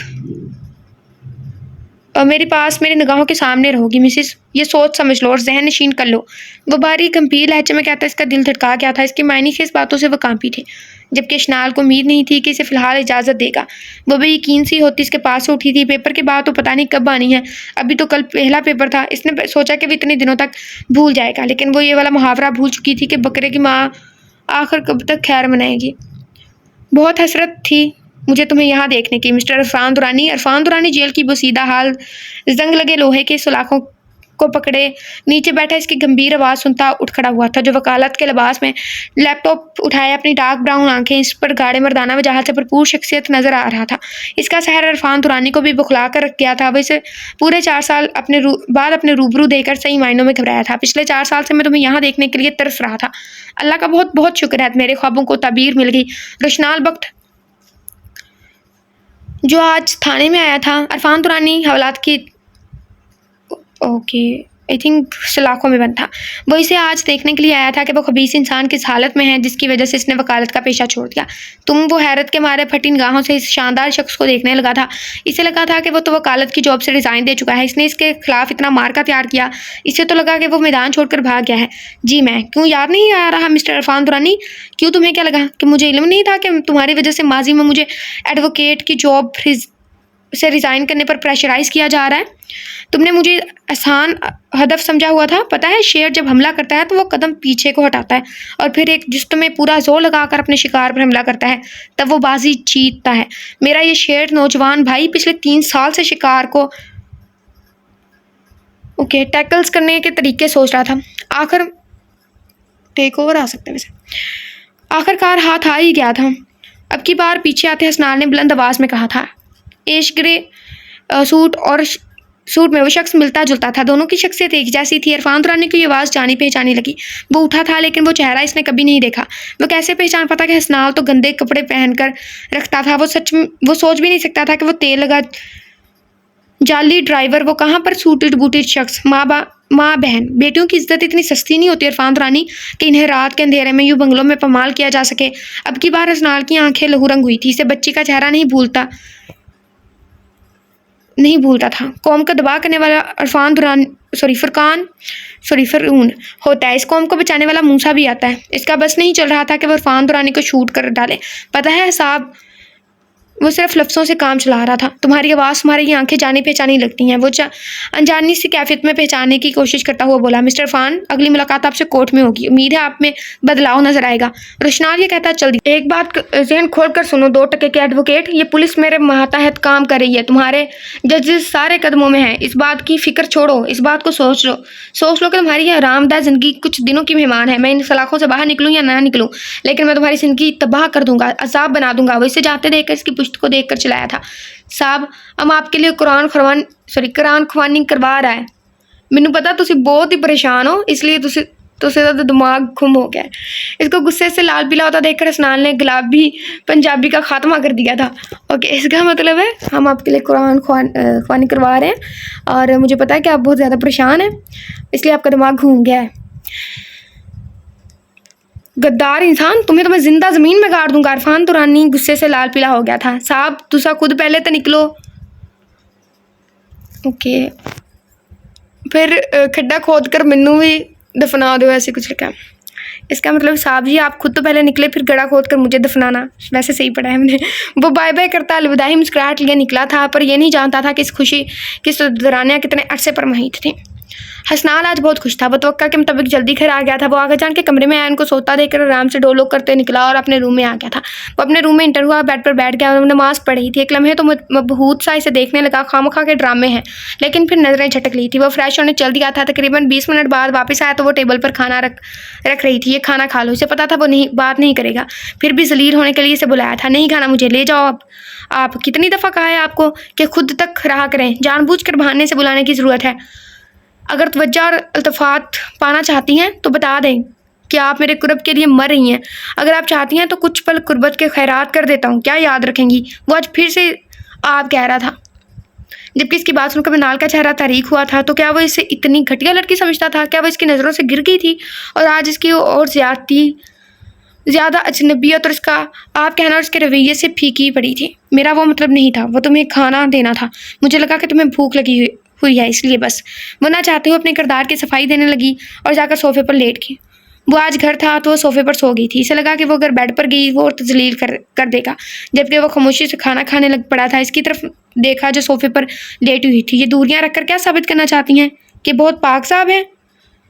पाक बासन है। एक लफ्ज़ ये वाला है जो इकट्ठा लिखा हो हम गलती पढ़ देते हैं हमेशा। इसके बेड पर लेटता इसने फिर जहर खुन रवैये से सुलझाया था। वो रोज़ अपने टुकड़े टुकड़े दिल को जोड़ती और फिर वो बुरी तरह बिखेर देता था। वो खाना खाकर बर्तन नीचे रख कर आया था और वापस आया तो खामोश कमरे में सिसकी की आवाज़ उभरी थी। मिनाल तो अपनी ज़ात की कमाएंगी पर रो रही थी। क्या साबित करना चाहती हो कि बहुत मजलूम हो? वो इसके पास बैठकर धाड़ा था, जबकि मिनाल कंफर्ट से मुंह निकाल कर सहम गई थी। इसको अपने पास लेकर वो खौफ से पीली पड़ गई थी। वो पूरे महीने बाद इसको अपने करीब आता देख इसका दिल सहमा था। इसको अपने पास देखकर वो खौफ से पीली पड़ गई थी। पूरे महीने बाद इसको अपने करीब आता देख इसका दिल सहमा था। वो इसको अपने पास बैठता देखकर सहम गई थी। आंखों से आंसू जो बेमौल होकर गिर रहे थे, इसको अपने पास बैठता देखकर वो उठने की कोशिश करने लगी थी। हसनाल हटो प्लीज़। वो बेबसी से इसे हटाने लगी जो इसके पास बैठा था। बकवास बंद करो, मैं अभी मर नहीं रहा, बस मुझे मेरे सवालों के सीधे सीधे जवाब चाहिए। इसमें कोई हेर फेर हुई तो मिनाल बीबी फिर ये भूल जाना कि मैं हसनाल वक्त तुम्हारा शोहर हूँ। वो बाजार ठंडे और सादा अल्फाज से कह रहा था, लेकिन इसका लहजा आग से ज़्यादा गर्मी और तपिश लिए हुए था। कौन से सवालात? इसका ये रूप मिनाल के रूप फना किए जा रहा था। वो इसके ऊपर झुककर जैसे आसारे हिसाब लेने के चक्करों में था। मिनाल को लगा कि वो सच में छूट नहीं देगा। किस बिना पर तुम्हें हसनाल से इतनी नफरत हुई कि तुमने सबकी नज़रों से इसकी इज्जत छीन ली? वो बोला नहीं धाड़ा था। क्या मतलब? मिनाल ने थूक निकलते हुए खुश होंठों पर जबान फेरी थी। वो अनजान रवैये से पूछ रहा था जब इसके फुलादी हाथों का पड़ता थप्पड़ इसके आवाज़ झंझला कर रख गया था। भाई रुक जाओ, तुम्हारी बीवी थप्पड़ में थप्पड़ मारे। वैसे इस नावल में थप्पड़ों की बरसात ही हुई है। खास तौर पे हसनाल के गुस्से से वाकई डर लगता है। वैसे बड़ा कूल बंदा है, लेकिन जब गुस्सा करता है थप्पड़ ही मार देता है। आराम से पूछ लो तुम उससे। वो चेहरे पर हाथ रखे साकर से इसके मजबूत गिरफ्त में फड़फड़ा कर रहेगी। बताओ ऐसा क्या था तुमने सबकी ज़िंदगी बर्बाद करके रख दी? वो ऊंचा होता धाड़ा था। मिनाल को तो इस जैसे नरम शख्स से ही उम्मीद नहीं थी। मैं इससे नफरत करती बहुत इसलिए, लेकिन जब अम्मी ने इसे मारा और वो बिलक बिलक कर रोई तो मुझे बहुत ज़्यादा नदामत हुई। वो इससे डर कर सफाई देने लगी थी। इसे लगा इसका मूड नॉर्मल हो जाएगा, पर यह सिर्फ इसकी खाम ख्याली थी। वो अभी इसके थप्पड़ की जलन बर्दाश्त कर पा रही थी और तुम्हारी एक नदामत से इसके दामन पर लगेगी कीचड़ साफ हो जाएगा, धुल जाएगा। वो मुझे माफ़ कर देगी, बाबा और माँ से राज़ी हो जाएगी, आगा जान को माफ़ कर देगी। और क्यों किया तुमने ऐसा? नफरत की वजह क्या थी? इस मासूम ने तुम्हारा बिगाड़ा क्या था? इस बात का भी जवाब चाहिए मुझे। वो सोफे पर गुस्से से हाथ मारते हुए बोला था। वो बस हर वक्त रुशनाल के आगे पीछे घूमती थी। मुझे अच्छा नहीं लगता था। मेरी नफरत की वजह रुशनाल की केयरिंग थी जो वो सिर्फ रुशनाल के लिए रखते थे। मेरी जलन की इंतहा थी। मैं तो बस रुशनाल से मोहब्बत करती। वह रंदे एहसास से बोलने लगी क्योंकि इसका गुस्सा सबको मार दे रहा था। वो शर्मिंदगी से करारे जुर्म करते अपना बचाव करने के लिए सच बोल रही थी, लेकिन वो ये नहीं जानती थी कि ये तलख सच इसकी ज़िंदगी अज़ाब बना देगा। वो तो इसे दोस्त ही समझ रही थी। वो नहीं जानती थी कि एक दोस्त जब शौहर बन जाए वो फिर दोस्त नहीं रहता, वो शौहर ही रहता है। इससे कोई फ़र्क नहीं पड़ता कि वो उम्र में कितना छोटा है कितना बड़ा है। ये बात तो वो बिल्कुल ही भूल गई कि एक दोस्त तो शौहर बन जाता है पर एक शौहर कभी दोस्त नहीं बनता। और वो ये तो बिल्कुल भी नहीं सुन सकता। और इसकी ये बीवी इसके भाई की मोहब्बत का इजहार कर रही थी, जबकि हसनाल तो सुन्न हो रह गया था। कारो तो तहीर से इसकी आंखें लाल हो गई थी। 4 महीने बाद इसकी बीवी रुशनाल से मोहब्बत का इजहार कर रही थी। बीवी से भाई की मोहब्बत का इजहार सुनकर इसके जिस्म में शोले और चिंगारी फूटने लगी थी। इसका दिल किया कि वो खुद को आग लगा ले। मिनाल का इकरार सुनकर अपने जान से प्यारे भाई से वक्ती जलन का जज्बा पैदा हुआ था। क्या बकवास की है तुमने? वो गज़ो गज़ब से भरपूर लहजे में धाड़ा था। यानी शनाल तो शुरू से इसकी थी, लेकिन मिनाल क्या अब भी इसकी मोहब्बत में गिरफ्तार थी? वो जैसे मरने मारने पर तुल गया था। वो शौहर होकर आज तीसरी दफ़ा ऐसे गुस्सा हो रहा था और दोस्त तो ऐसा हरगिज़ नहीं था। इसके सर्द लहजे में छुपी फनकार इसको ताड़ ताड़ कर रही थी। वो इसका जवाब दिए बगैर धक्का मार कर उठी थी। मिनाल! हसनाल ने हरकत में आते ही उठकर झिपट कर इसका हाथ पकड़ लिया था। वो इससे जहर कुंसा चीखा। वो अपनी सभी चेहरे पर आते आंसू पूछने लगी। मंगनी रुशनाल हाकम वक्त से, हसद अशनाल हाकम वक्त से, शादी हसनाल हाकम वक्त से। अब शादी के 4 महीने बाद शौहर के सामने मोहब्बत का दावा करते वक्त तुम्हें शर्म नहीं आ रही? मिनाल हाकम वक्त इतनी चालाकियाँ और साजिशों की ट्रेनिंग कहाँ से ली है? इसके कलाई पकड़ वो भड़क उठा था। हसनाल प्लीज़ मुझे छोड़ो, वो दरख्वास्त लहजा लिए बोली थी। बहुत आसान समझा है ना ये छोड़ने छुड़वाने वाले काम? हसनाल ने अब की बार गुस्से में कहा और उसके हाथ को झटका गया था। इसके जारियत भरे झटके के नतीजे में वो बेड पर जा गिरी। इसके हवास झंझला उठे थे। वो ऊंधे मुंह बेड पर गिरी थी। बहुत मजलूम बनती हो। याद करो सबके सामने तुम इससे ज़्यादा बुरा सलूक कर चुकी हो हम सबके साथ। और अब मैं जो करूँगा मैं हक बजानिब रहूँगा। अब मुझे अपने किए पर कोई शर्मिंदगी नहीं होगी, क्योंकि जो कुछ तुम कर चुकी हो हमारे साथ इससे ज़्यादा की मुस्तहिक हो तुम। और बेचारी लड़की, ये बता दो कि मैं 4 महीने तो पहले उससे मोहब्बत करती थी, अब नहीं करती। और माशाल्लाह से क्या नाम है तुम्हारा? हसनाल। तुमने भी तो कहा था कि तुम्हें हसनाल, हाँ हसनाल, ये अशनाल पसंद है। तुमने यही कहा था ना नींद में। उसने तो ऐसा कुछ भी नहीं कहा बेचारी ने। मेरे सामने तस्वीर मत बहाओ, मुझे सख्त जहर लग रहे हैं। मैं हरगिज़ नहीं पिघलने वाला। वो लाख ज़ब्त करना चाहती थी पर इसकी आंखें भीग गई थी। वो इन आंसुओं को किसी तरह भी नहीं रोक सकी थी। मैं तुमसे शिकायत नहीं करी हसनाल, तुम्हें हक हासिल है। जिस तरह का सलूक कर लो, मुझे जो सज़ा दे लो कबूल है। मैं हरफ शिकायत मुँह पर बिल्कुल नहीं लाऊंगी। वह रोते रोते बोली थी, जबकि हसनाल तो चौंक कर इसे देखा और फिर जैसे देखता ही रह गया था। वह बिल्कुल नए रूप में रंगी हुई थी। इसकी निगाहें बात करने के बाद बिल्कुल झुक गई थी। खामोश आंखें, खामोश लब, सर पर स्याह शाल लपेटे, ना गिला ना शिकवा न शिकायत। वो ऐसी कब थी? वो ऐसी कभी नहीं थी। बस आंखों में आंसू थे। नज़रें झुकाकर बात करना तो इसकी ज़ात का हिस्सा नहीं था। वो रोब दारती आंखें झुकाती ही नजर आती थी। वो बिल्कुल बदली हुई थी, लेकिन फिर इसका इकरार मोहब्बत का सोचकर वो सर झटक गया। बकूल इसके वो इसे मुतासर करने के लिए ऐसा कर रही थी। वो फिर तो मुझे हर तरह का हक हासिल है। जो कहूँगा करोगी? वो ऐसे ही खड़ा था, लहजा सख्त था। जी, जो कहोगे कसम उठाकर कहती हूँ, करूँगी। वो बिना सोचे समझे बोल गई थी। ये नहीं सोचा कि आज अपनी मोहब्बत का इजहार किया था वो कैसे बर्दाश्त कर रहा था, ये वो नहीं जान पा रही थी। ठीक है, जाकर कॉफ़ी बनाकर लाओ, 5 मिनट में। वो बिना राय रखे बोलने लगा था। वो बगैर कोई जवाब दिए उठकर निकल गई। यह भी नहीं कहा था कि काफ़ी ज़्यादा टाइम हो गया है, मैं कैसे बनाऊंगी, जबकि इसके जानते हसनाल बेड पर बैठ गया था। 5 तो नहीं, अलबत्ता 20-25 मिनट बाद वो इजाज़त लेती अंदर आई थी और कप साइड टेबल पर रखकर निकलने लगी। मैंने कहा था जाने के लिए। इसको 2 कदम बढ़ते देखकर वो खिरकदी से बोला था, वापिस आओ 1 सेकंड से पहले। जबकि वो कोई जवाब दिए बगैर वापस आई थी। कोई काम था?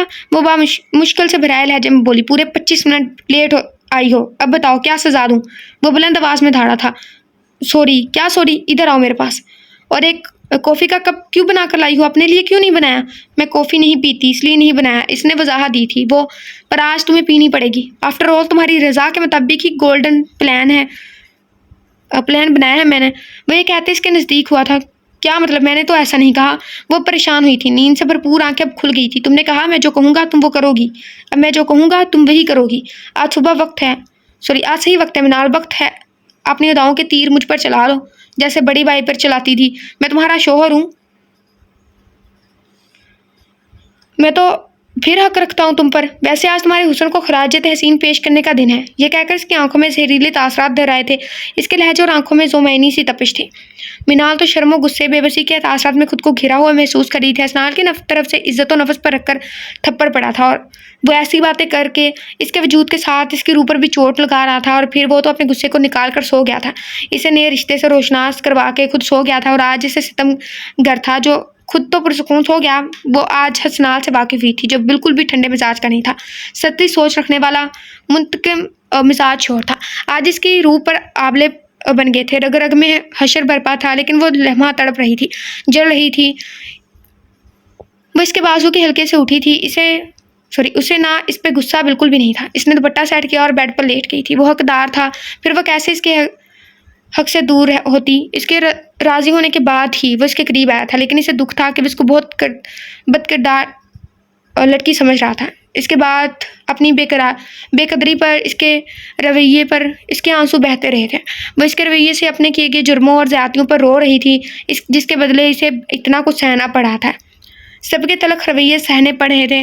ज़्यादती करते वक्त इसने कब सोचा था कि इतने बुरे हालात इस पर आएंगे? अगर वो सोच लेती तो ऐसा कभी ना करती। वो किस्सा मकाफाती अमल गया था। मकाफाती अमल का थप्पड़ लगता है बहुत देर से था, मगर जब लगता था तो भारी करारी आवाज़ के साथ, इतनी ज़ोर से कि इंसान कभी भूल नहीं सकता था।